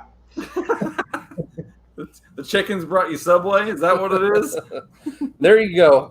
There's an answer for you, Ryan. If you guys are interested in doing your own SP tool truck, then just email Jesse at ceasusa.com. And on that note, we're going to get into the next thing for Captain Ron here. He's got the boot. I got the boot for you. Boot. You only got 1 to put in there? Apparently so. I think you have at least 2. I need to have at least I 2. think for the cost effective of what you guys have put money in for, I think he has to at least have 2 beers in the boot. At Wow. least 2. I didn't realize that only filled up that much of the boot. It's got to have 2. Yep. Gotta have 2. Get another one. They got to get their money's worth. No, wait. Who's they? Like, I've got 20 from Dow, and I've got 5 from Everyday Fleet Tech. Yeah, That's they. I think 20 is sufficient for what we're getting ready to do. Yep. That's right. Jehu's got it right. Hit the like button, guys, if you haven't already. We always like seeing all the likes. That holds 3. But we're not doing the 3. Come on, do 3. Come on, Captain. You could fit it. Do you want me functioning for the rest of the night? I mean, Ron, is that White Claw? No, Jesse, it's not White Claw. Jesus Christ. Hang on, I got This brings back like so much bad. Don't do it yet. I'm trying to type the crap in. If that's White Claw, that is some What is going on? White Claw. Angry White Claw. Angry White Claw. All right, let's see it, Captain. Oh, I'm drinking all All right, of we'll just watch Do it. Then I'll try. Boot. Das Boot. Das You Boot. are not Das helping. Boot. Peer pressure. It's a lovely thing. it. Isn't it, though? Come on, I'll let's do start it. drinking some of it. Das Boot. How much can he handle? Drink it. Drink it. Don't forget the spin. Oh. He's a good captain. We're gonna say that one. I'll still keep drinking it out of the boot. I don't care. There you go. It's not letting me send this shit. I don't know what the hell's going on. What are we doing? Captain's gonna need some aloe vera plant. I gotta go take care of the chickens. There you go. That's funny. Come on. You got to do it in at least 2. Let's go. Ash, you know what? No, I didn't. There's enough alcohol in here to kill It's all good. whatever's in there. Don't judge me, Ashley. You didn't do the spin move. It tried to shove it. Wait, listen. It just splashed all over its face. Don't judge us. Got to do the spin move. Then I would be wearing it. That's awesome. He needs a nipple. I know. Who said that? Jesse. Jesse, listen. He's watching it. It's live. It's there for the internet to see. I don't care. So it would not let me type in any When word. do I care about anything? Just put $20 in. It would not let me type in any words. I tried to say Das Boot, the boot, cheers. It would not let me. So you just get $20 with no words. There you go. Dude, you've already said enough. This is all. I'm pretty sure this is all your fault. This is bringing back like very bad pineapple nightmares for me. What to bring out another $20 then, I guess. That'll get another 2 beers down. That'll be a good one. And he's still got to go to work in the morning too. Oh, I'll be fine. And if anybody knows Captain Rod's sleeping habits, it's going to be a rough one. What do you mean? What do you mean? What do you mean? He is the epitome of waking up at the bell. Like, holy shit, work starts in 7 minutes. Yep, I'm up. Let's go, guys. You haven't seen me since you've been gone for 2 weeks. Yeah, I mean, it happens. I've been up When every you morning. time frame, you're all of a sudden up and at them earlier. I don't believe it. How do people drink out of these things all the time? Evidently with a nipple. But, Apparently. you know. Give me a straw. I'll bring it. Oh, that's golden. Now, Justin. Jesse, are you going to start having SP Tools DOS boots on your website? We 'Cause do. They We need it. should, right? SP DOS boots. SP DOS boots. Or Or somehow Make it make it happen. into like a Make it happen. Mm-hmm. Can we make it into like a glass wrench and you drink out of that? I don't know. It takes away from Das Boot. That's DOS Not- wrench. let's go one better. Take his work shoe off and fill that thing up and then drink it out of his work shoe. Yeah, you have to drink it before it ferments. Even worse. because I want the taste of trans fluid and coolant in my beer. And Okay, I got $40 on And stink and $40. Hey, I got $40 on it. Let's do it. And Asher just said puke. SP aloe vera plants. I got $40. Let's do it. Let's do it. What am I going to get to eat, Jesse? The shoe off his Jesse and I are going to have some words. Fill it up. Fill up the shoe off his foot. Let's do this. That'll be a good one. Boots and feet. So Barhorst asked a good question. Did we help design the drawer layout on the new SB box? Because it seems the guys who designed the layout on some other manufacturers have never been a tech before. So there was yes and no into the design on the Toolbox drawer layout on this new one. Yes, there was thought put into it as to the certain tools and certain tool kits that would be able to fit into exactly which size drawers and whatnot. Now, this, of course, in the very first lineup of toolboxes is just the first lineup and it's the first design. So there's going to be some changes that go along into version 2 down the road. There's going to be more drawer options available. My input has definitely been put into for that. And me personally, I want to see some more bigger drawers, at least 2 or 3 come across for the larger 73-inch boxes to fit the larger tool drawers into. I want a big drawer for my sockets. I want a big drawer for my wrenches, and I want a big drawer for my pliers. That's my personal liking to them, and some of those changes you're going to see into the version 2 of stuff. However, the version 1 is going to be able to fit a lot of the tools that come into and with some of the SB kits, and their EVA foams will be able to fit into quite nicely as well. So there was thought put into on that one. But yes, those things are going to have more options available to you and addressed as well. Big drawers, exactly. Yep, full-length drawers. People like full-length drawers. Or at least somewhat deeper, am I right? Uh-huh. Yep, exactly. Now these boxes, they're going to be 73 inches wide. The big ones, they are going to be 26 and a half or 27 inches deep. So the Epic, they're 30, so it's not quite as deep as an Epic. The cabinets on the side, they are going to be 26 and a half or 27 inches wide also. So that's going to be bigger than just about everything except for the Snap-on Epic, which are 30 inches wide as well. So, but they're Master Series ones. Their Master Series cabinets are only 25 inches wide, 24 and a half or 25 inches wide. Simple Electronics says, do the drawers pull to full extension? Yes. Yes, they do come to full extension. You can reach all the way in the back. It doesn't make you, leave that extra 2.5 inches underneath of it.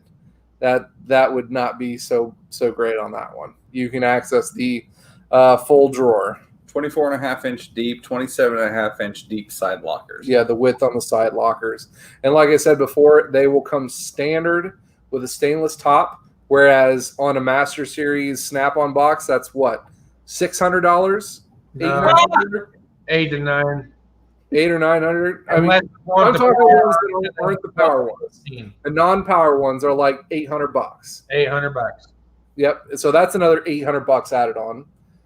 And then they're going to have the power and the lights already built into the hutch on top. And the hutch is also going to be taller than the Snap-on hutch is going to be as well. So wait a minute. Compared to your Epic, the ones that we were looking at, the Sumo series, mm-hmm. is the hutch itself is taller? The hutch itself will be taller. Mm-hmm. By how much? I don't. So that remember. means in turn the cabinets are taller. Yes, the cabinets are going to be taller as well. I was going to ask that. Like, cabinets be taller. The height of the 6 actual, foot 1 inches tall with the hutch. That's kind of impressive. Yep. Like, I won't lie. Like, this one here is like, what, 5... I think it's 5'11". 5'11"? I was going to say 5'10", but... I think you're wrong. There's a time and place for short cabinets to short hutches for short people. But for tall people, we want a taller cabinet so we don't got to bend down as much. Oh, yeah. That's why with because the Master Series box that I had that thing sitting pretty much on rotors.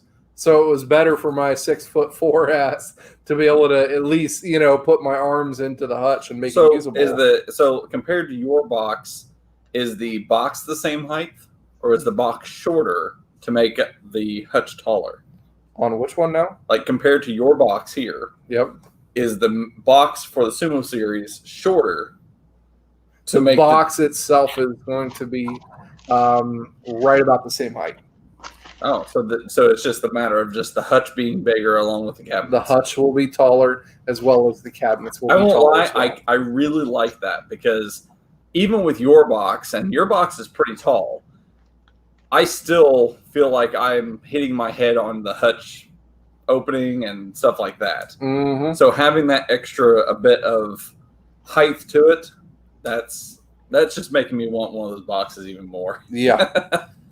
Yeah, Bill Beckett, the SP Tools USA headquarters is in Foley, Alabama. That's where they have all of their shipping and distribution from as well, and all of their phone calls and everything that if you call into SP Tools, it all goes in to there down in Sweet Home, Alabama. Jesse, if you need somebody to test these taller cabinets who's tall, let me know. Yep, exactly.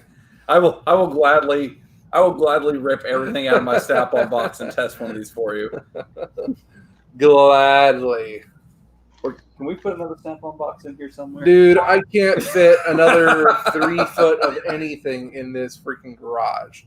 You guys don't understand that when I came from the dealership to here, like I had to bring all of my stuff here. And how much of this crap that I had at the dealership that I had to give away?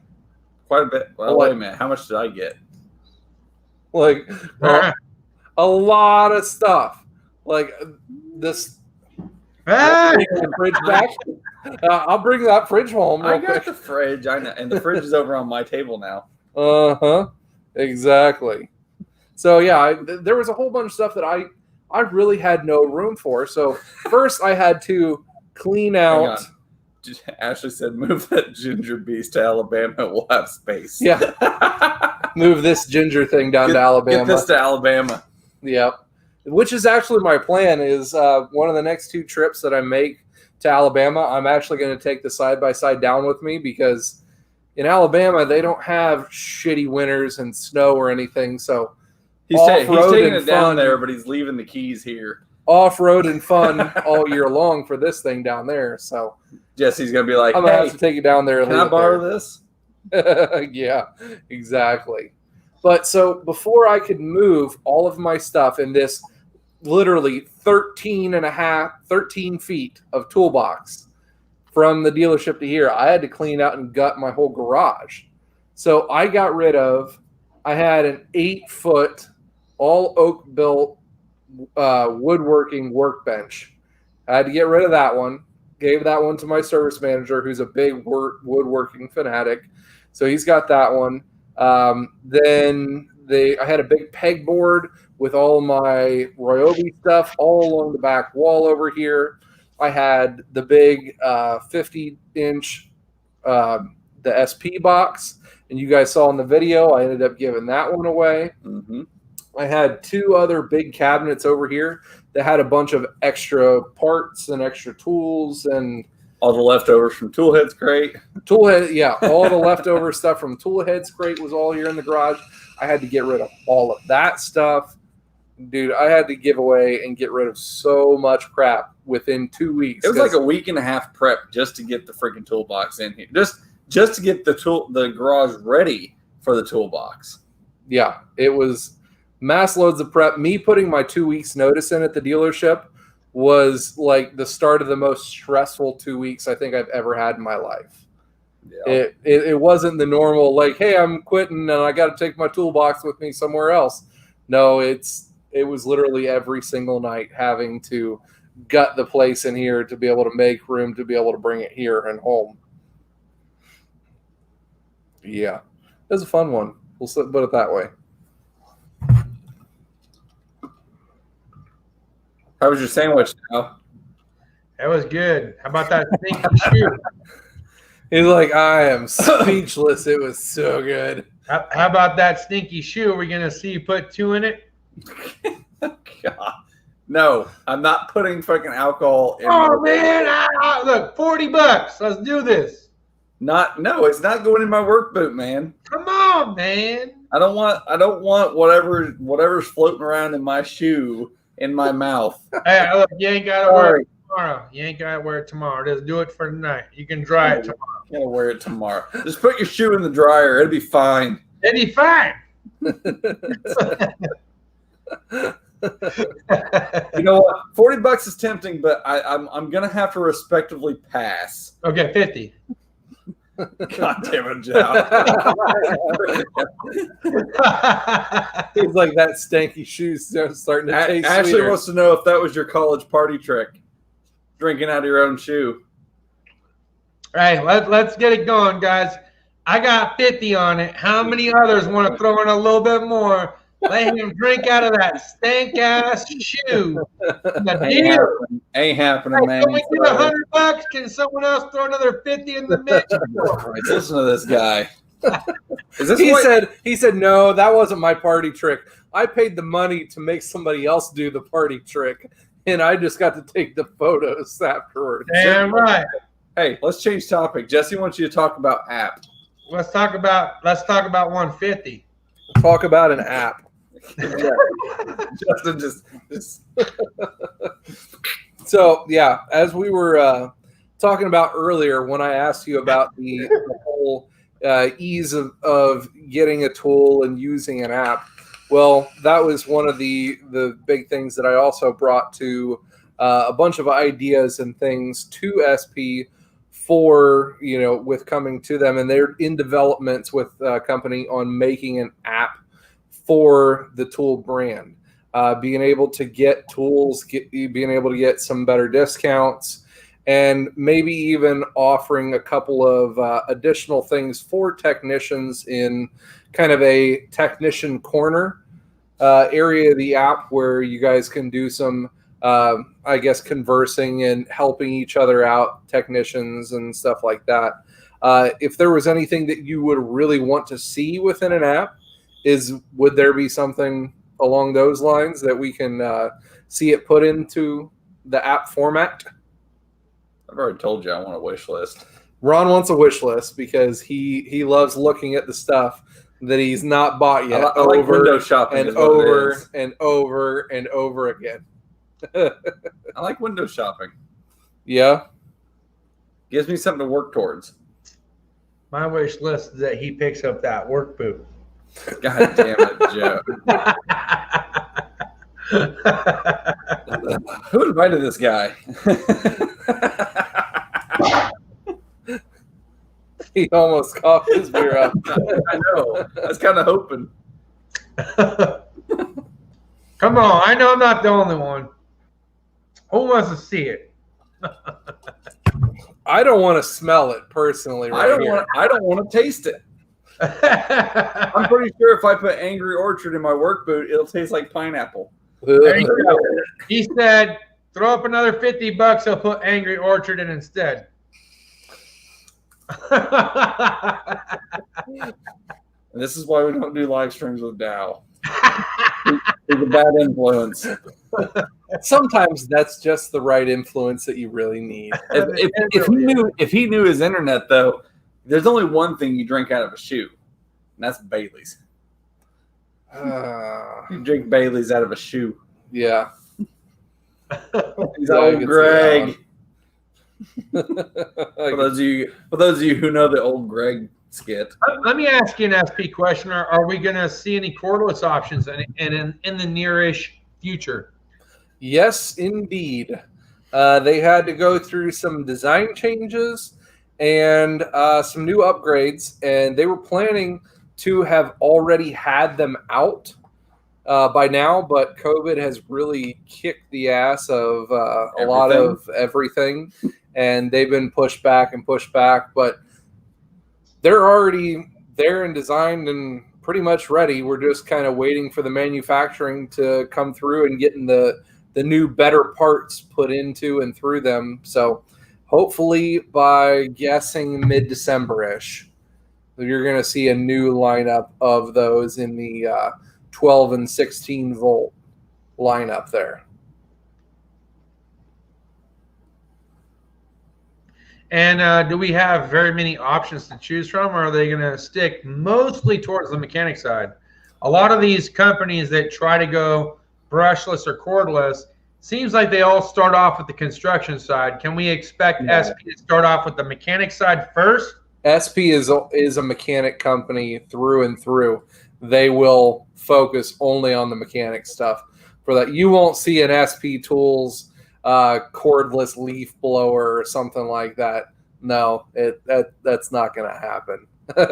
No. Just making sure. You know, a lot of the companies, you know what I'm talking about when I say the direction that they go with the cordless lineup. And I'm just curious if that's where SP starts off with, because they're trying to build comfortability. Yeah, exactly. They'll be keeping with their normal lineup. It's taking off a cue off of the lineup that they had before and making it a little bit better, a little bit, beefier, being able to have the batteries last a little bit longer, everything like that. It's going to be the upgrade. And like I said before, a lot of these tools, they were designed in and for the Australian market. So some of the things that you see on there, you're like, wow, I've never seen a tool that's quite like that one. It's because the U.S. market just doesn't see it or not designed like that. One of the things that they had available was they've got a 12-volt Rivet gun installer. This thing was bad to the bone. It was awesome. It was way more compact. In my opinion, worked better than the Milwaukee Riveter.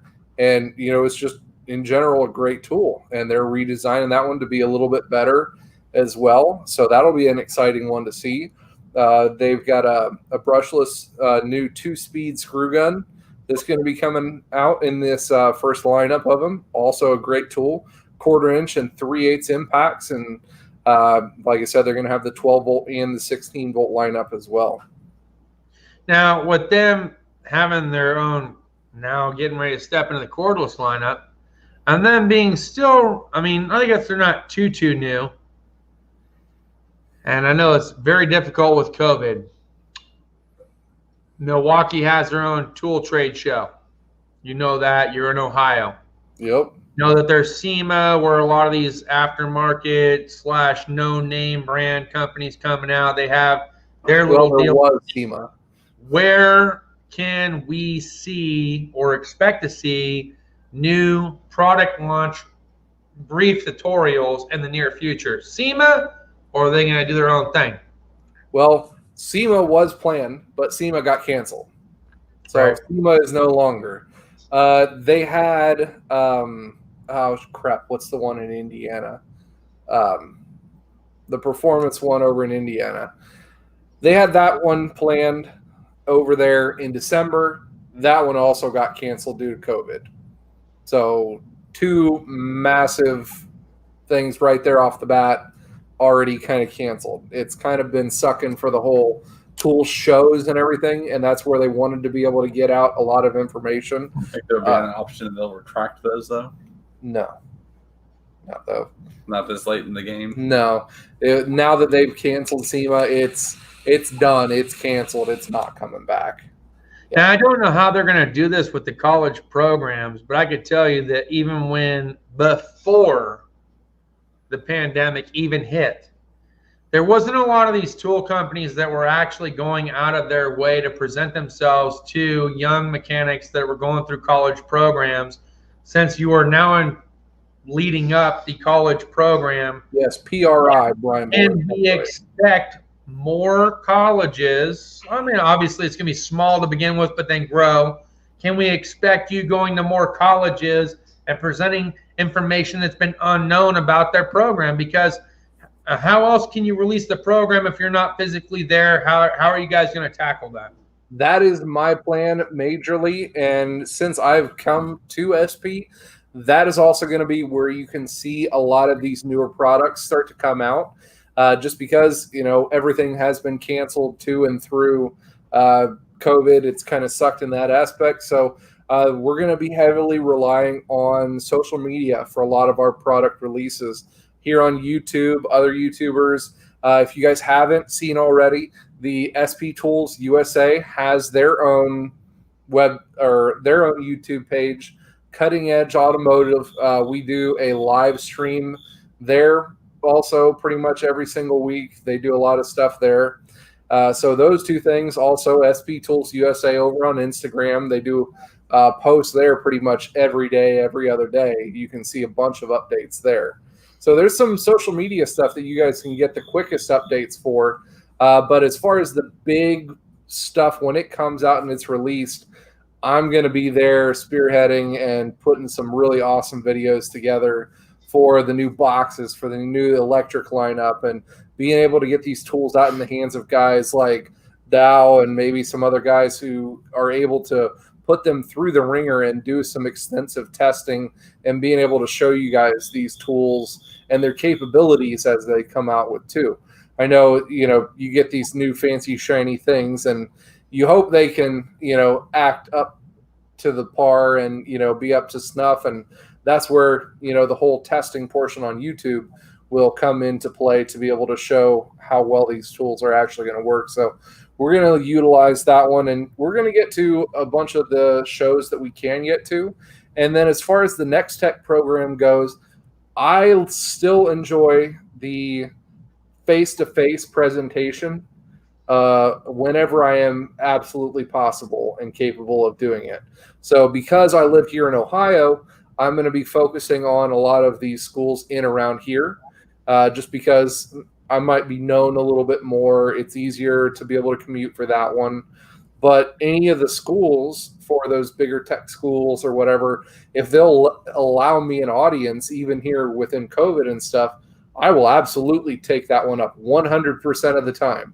If you guys have a tech school wherever in the U.S. and you guys are serious about wanting to have the capabilities to have another tool brand available at your tech school or college, I'll be there for it. There's not going to be anybody else answering the phone lines. Literally, if you guys call into the SP Tools Next Tech program, it's number 5 on their number. It will ring to my phone. I will be the one answering it. That's my job. I'm gonna test it. I think it's great that they're actually letting you head up the whole entire program and that you're able to do that. Just want to make sure that even take it for what it's worth, face value, etc. Don't forget that a lot of these schools, they're probably not going to reach out because they might not know who exactly you are or SP is. Mm-hmm. It might be more beneficial for you guys to reach out to them to say, hey, we are in development of this program for college students going through the automotive program. We would love to come and be a guest speaker.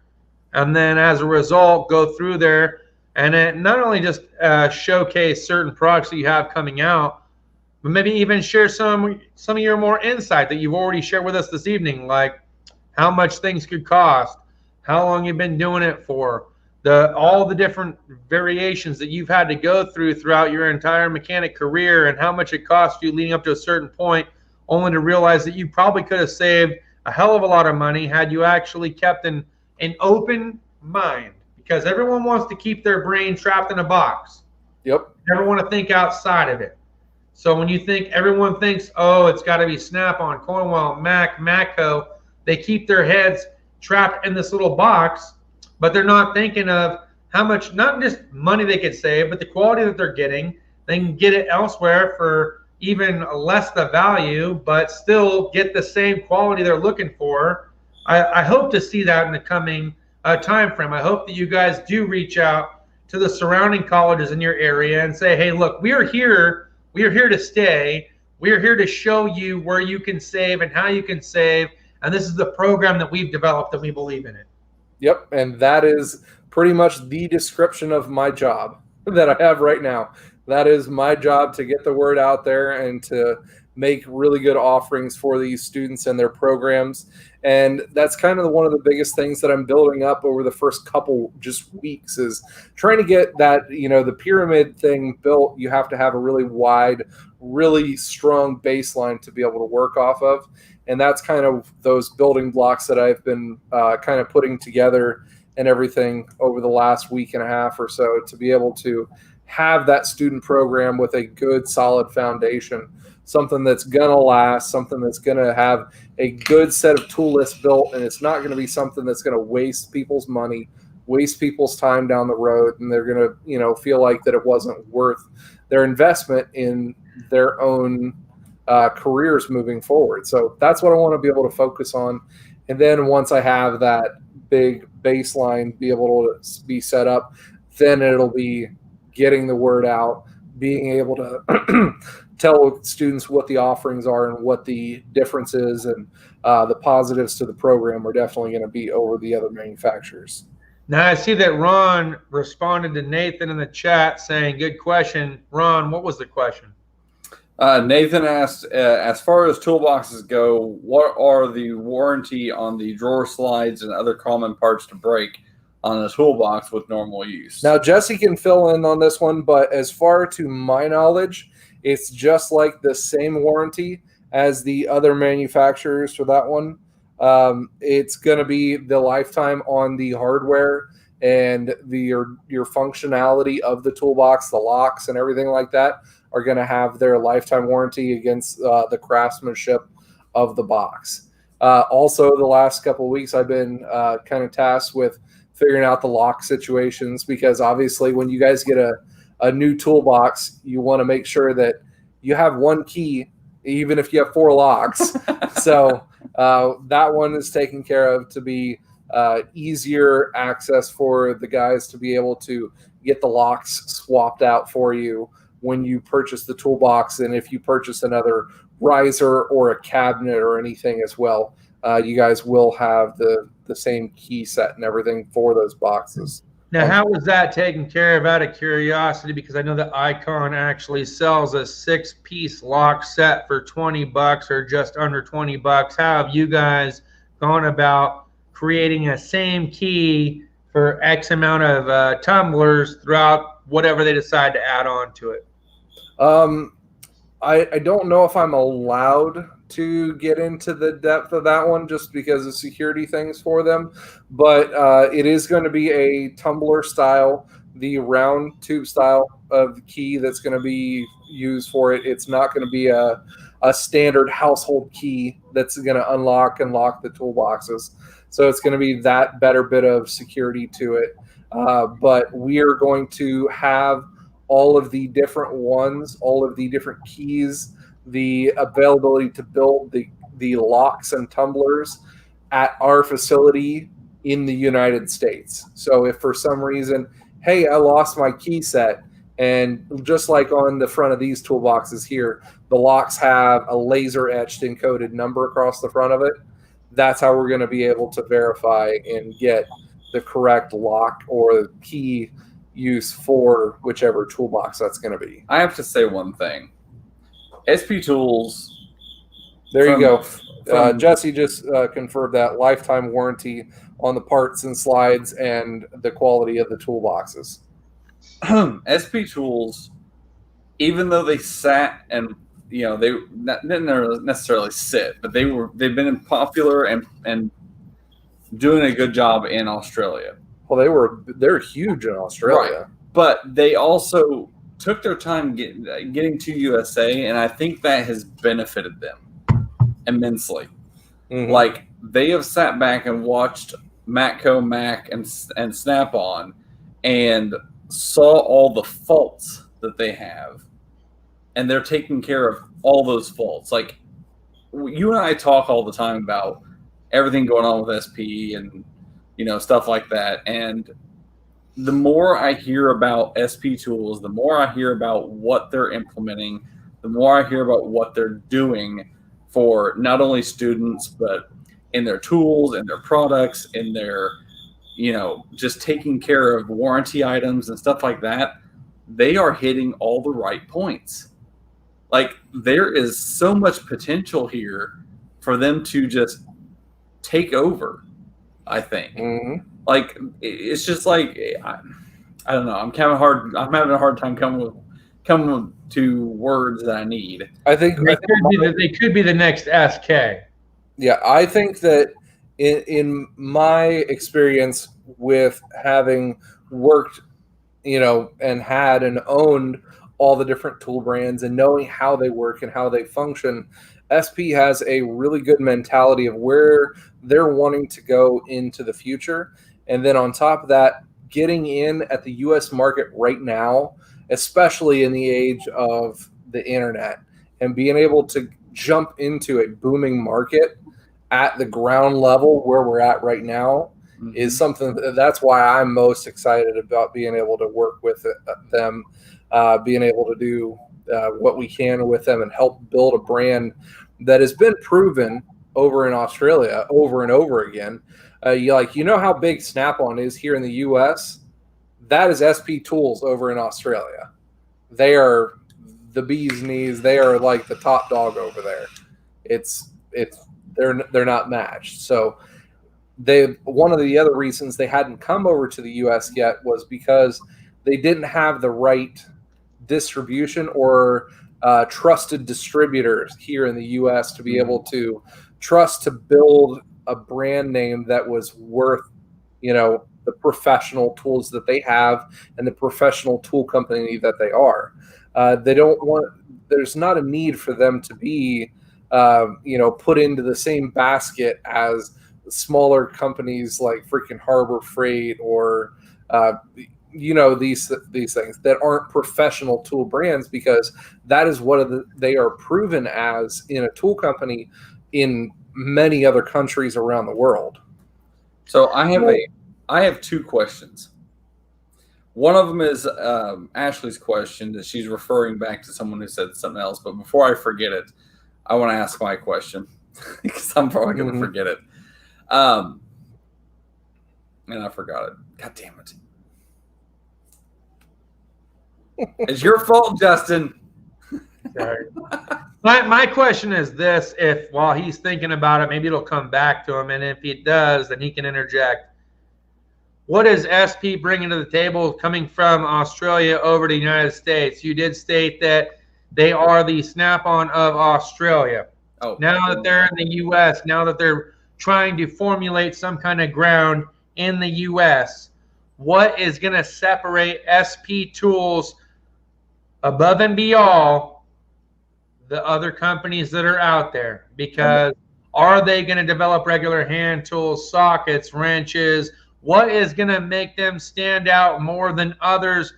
Where are they going to have a market for their product, knowing that there's so many other products out there? Now, they want to produce a quality tool as they have down in Australia. They've brought it to America, but now they have a better understanding that America has been buying cheaper brand tools that have the high quality, that buy it for a fraction of the cost of that of Snap-on. So where does SP fit into the mix with the global U.S. economy? That's my question. That's pretty much Samuel's question as well. Yes, it is. And that is another reason that I am really excited about getting into SP at this level to what they are. So the CEO of SP Tools over in Australia, Mr. Tom Tucker, he is a genius when it comes to engineering.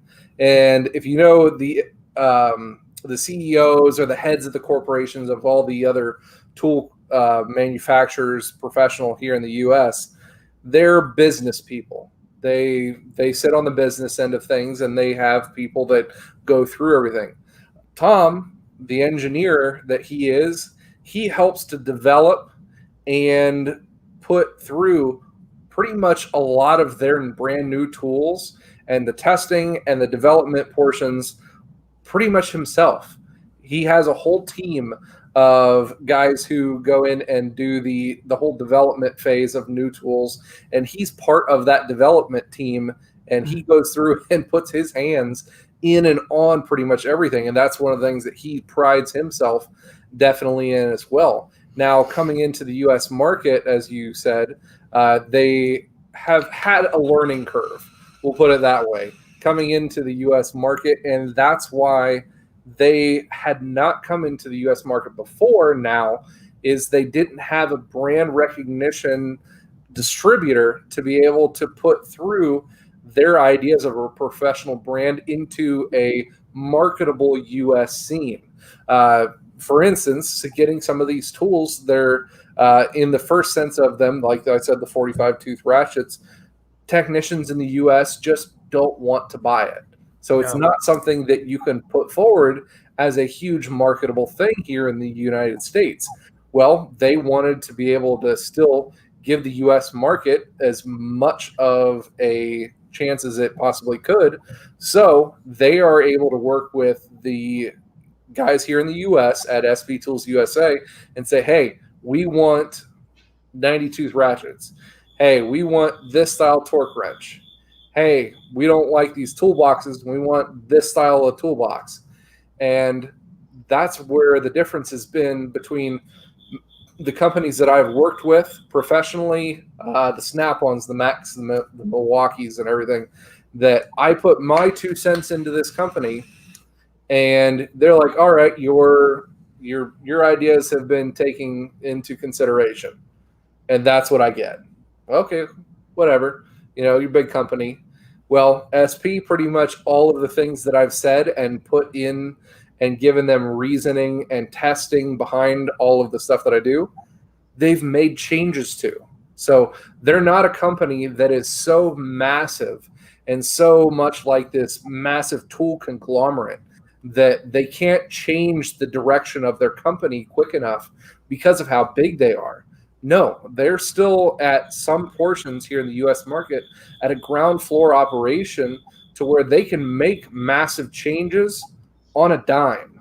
They can create those tools. They can create what the customers want and need at a faster pace than any of the other tool companies in the market today can do, because they are not that massive tool company that has a whatever 1 year, 18-month planning process like the Snap-on tool dealers. When they go to SFC every year, they're purchasing their tools and specials to run on their trucks 6 months, 12 months, 18 months in advance.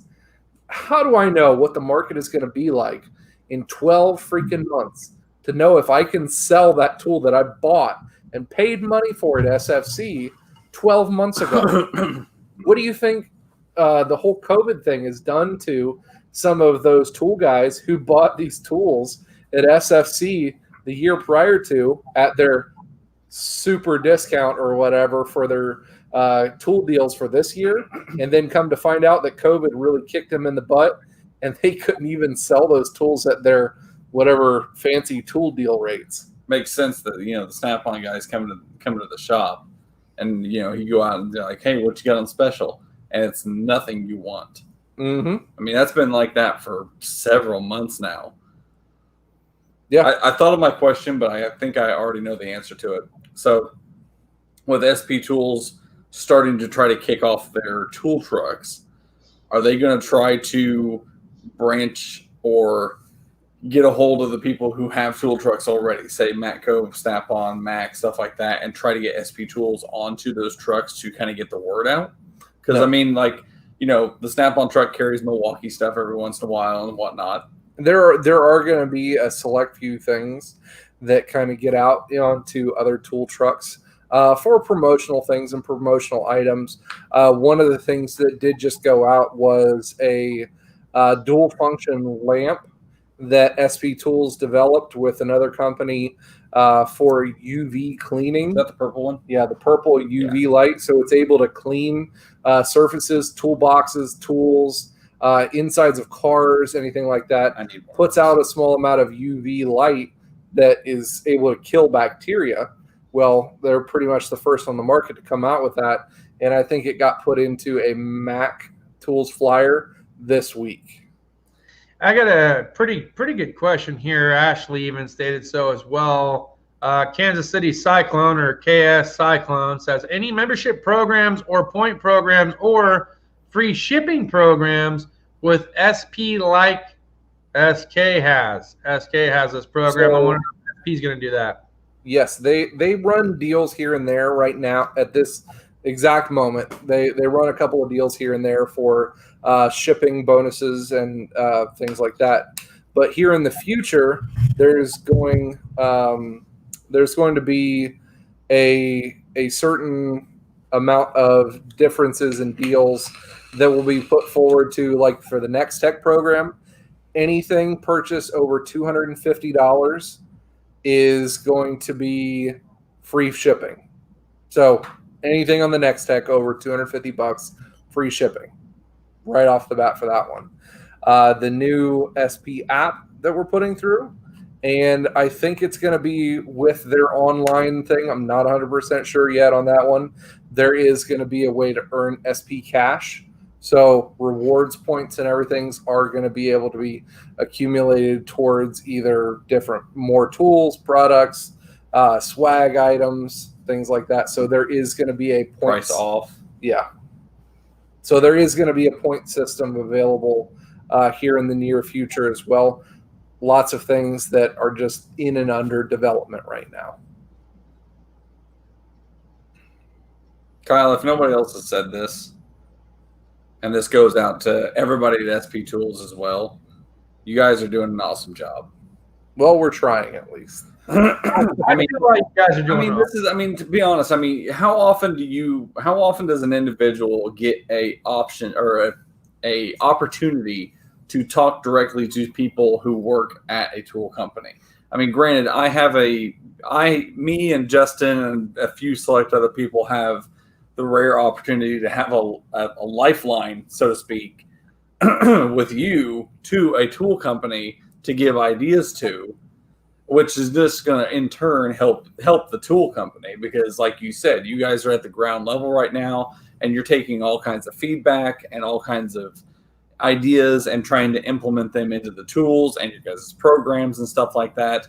And it's nice to have that kind of company available that will listen to the consumer instead of, hey, we've already got a set of tools and you're going to buy them whether you like them or not. Yep. And that's what I'm really liking, that I'm able to, like I said, get in on a company that has the passion like I have for the students, for the technicians at the ground floor. It's going to be something that we're going to be able to build, and it's going to be a great thing. It really is. Now, hopefully I've not overstepped my bounds in anything. Like I said, I've only worked for the company for like a week and a half now. So having the whole live stream, throwing out all of this information, hopefully I didn't overstep any bounds in Jesse's like, you're going to get a phone call later. I probably am going to get a phone call or two later. Like, so about saying this or that, I don't know. I don't feel like you've overstepped any bounds. If anything, there was some boundaries that were deflective, which I completely understand. New company, not sure what all the ins and outs are. And this statement that I'm going to make does not require an immediate response. Let it be something for Jesse, yourself, and others there at SP that are watching us tonight to think about. Think about this. You're you've been around, yes, your company's been around for a minute, but mostly in Australia. But you're a relatively new company to the U.S. You're in the U.S. And my original question, which, again, we're going to see over time, how are you going to be marketable in the U.S. economy, given the certain parameters that we already are used to on the day-to-day, be it big box store, be it tool truck specific? I do not believe that we will see an SP tool truck in anywhere within the next 10 years. I could be wrong, but I'm going to throw that out there. Wait, I do not believe that we will see an SP product line in any big box store for the next 5 to 10 years, but we'll see. But I will say with what it is that you have, if you're strictly going to do most of your sales on the internet and then try to transition a lot of these deals to students that are going to college, I will say you're going to have a little bit of a rough go for at least the first 5 to 10 years, because there are so many other companies that are already doing something similar to what SP is trying to do. They're going to need to do something big in a big way to make them basically competitive enough to be in the market. That's my 2 cents. Mm-hmm. Does not need a response. I totally agree with you there. And from a third party view, that is, that is the questions that we are trying to get into and to address. Like I said, the whole COVID thing has held up things pretty much for anybody in every company around. But moving forward, I really want to have this conversation with you a year from today and see what the differences are going to be. And I think it's going to even surprise me at the growth and the rate of changes that there's going to be. Yes, there's going to be tool trucks out there. Yes, there's going to be more locations that you're going to be able to get it from. To be able to put and change the idea of the tool truck is also another big proponent to SP that they're looking forward to changing. Having this whole, I guess, paid for tool truck, somebody that doesn't have the corporate's best goals in mind when they're on the tool truck, is something that definitely needs changed. For most of the other tool manufacturers and companies, the biggest issue that people are turned off or turned away from certain tool brands is the bad experience that they had with somebody in customer service or a tool truck driver. That is the biggest thing. They might love using their tools or their tool brand, but for that bad experience they had with that franchisee, that is the biggest thing that is killing a lot of the other brands these days. And that's one of the things that SP is going to pretty much capitalize on. Look forward to seeing the difference in the next 12 months. Yep, it will be quite nifty to see. Nifty Tool Week for 2021. Yep. First video. There you go. Extra nifties. Yeah, buddy. All right, guys. Well, we've been on here rambling for, over 2 hours now. We got Ron to drink one DOS boot. Next time we'll get him to drink out of a real DOS boot. He is DOS boot. You better is DOS boot. Justin, you better be putting in some extra hours if you want that done. I'm going to put in some extra damn money, too. You better chug-a-lug-lug. That's what I'm saying. You better put in some extra wrenching hours if you want me to drink out of my boot. Well, I don't know how much you got going on and what you think it's going to take, but I'm sure that me and the community